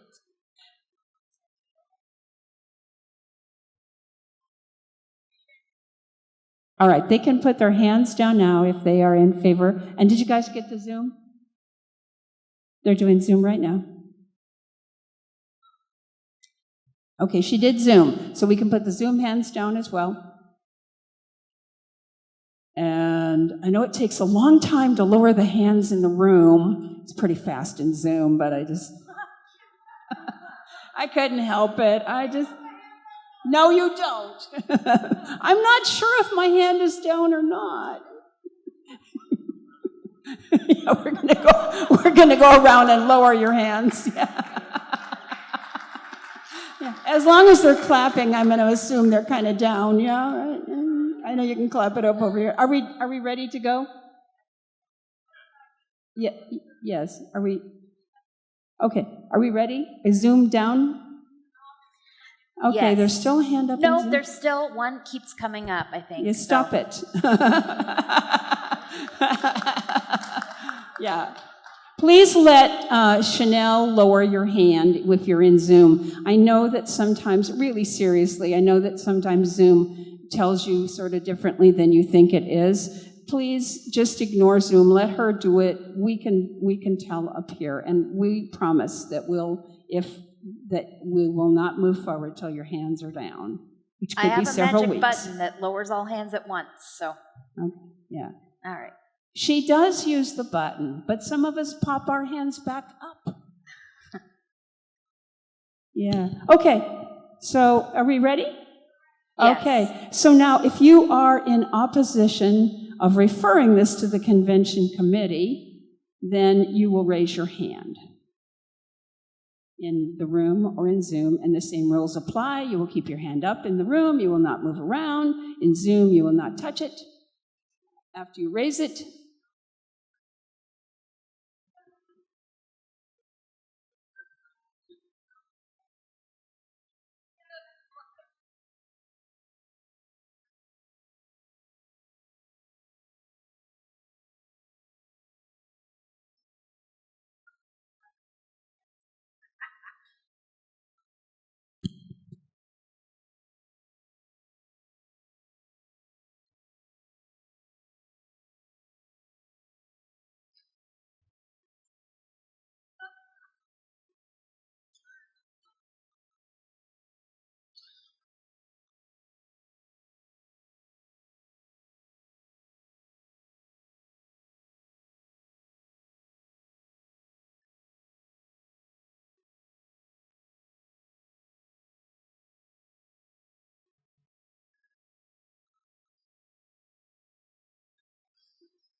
oh my goodness. Like I said, you don't want to vote for all the resolutions this way, do you really? Yeah. Okay, they're set. We can lower all the hands. And can you give us the totals, please? We have 177 in favor and 57 against. All right. So let me tell you what is going to actually happen, and we'll need, let's see, I think we'll need Janet for the door prizes and announcements. The next thing that will happen is that we will refer that, because this is coming from the convention. It means that the convention committee's report regarding this will come back at next year's convention, and based on their recommendation, we'll move forward one way or the other. Probably vote to accept or not accept their recommendation would be the way we would have to go. So that's how that will work. So thank you all for your patience and the process, and I think we did really well. So I'm going to now turn it over to Janet for some announcements and door prizes. Just moving the mic. Good morning, everybody. All right, just a couple reminders. Today, don't forget the session that Meta is holding at 2:30 in Sanger. And I wanted to make some announcements. I don't know where those Patriots fans are, but I wish they'd come and get their thermos. There, because it's still there, as is the blue throw. Now, it's kind of cold sometimes in here, so you'd think you'd want to get that. Auction? Well, maybe. We also have a folding cane that someone left. I'm not sure where it is. Nancy, I don't know for sure if these got picked up or not, because they were in registration, but someone left a pair of Meta glasses. They're picked up? Okay, I'm sorry, I forgot to check on those. Well, thank you very much. And banquet tables, I know Hannah's been doing a great job of sending out reminders, but please, if you want a banquet table, make sure you stop by Cecily and the information desk, preferably by noon today, and she would like tables of 8, and she wants a name for your table. And as I always tell people, make sure the people at your table actually have a ticket for the banquet, because you must have a ticket to attend, and we can't sell any more tickets for the banquet. And also make sure that they're not at a few other tables, because that happens sometimes too. We can only serve people at one table per person. All right, let's do some door prizes. How about I pick Colette Arvidsson? And Colette Arvidsson gets a 40-ounce travel mug that was donated by someone in the exhibit hall, but we're not really sure who donated it. I know, lots of water or whatever. Yes, Jackie Bostra, who is a virtual attendee, gets $25 from North Dakota. And Igor Goff, I'm probably mispronouncing that, but Igor is in person, and he gets $25 from Florida Council of the Blind. And Lakeisha Miller, who is here in person also, gets $25 from ACB Minnesota. I always have to shout out my... And I'm going to do one more, and that is for Karen Wansnyder. And Karen gets $25 from Arizona Council of the Blind. And that is what I have for you today, everyone. Enjoy the rest of your convention. You're welcome. I believe we've completed all of the business for today. There is an election this afternoon for the Board of Publications.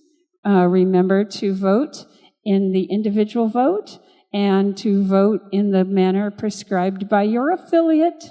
And you're adjourned until tomorrow morning. A logo, ACB in print and braille, American Council of the Blind, together for a bright future.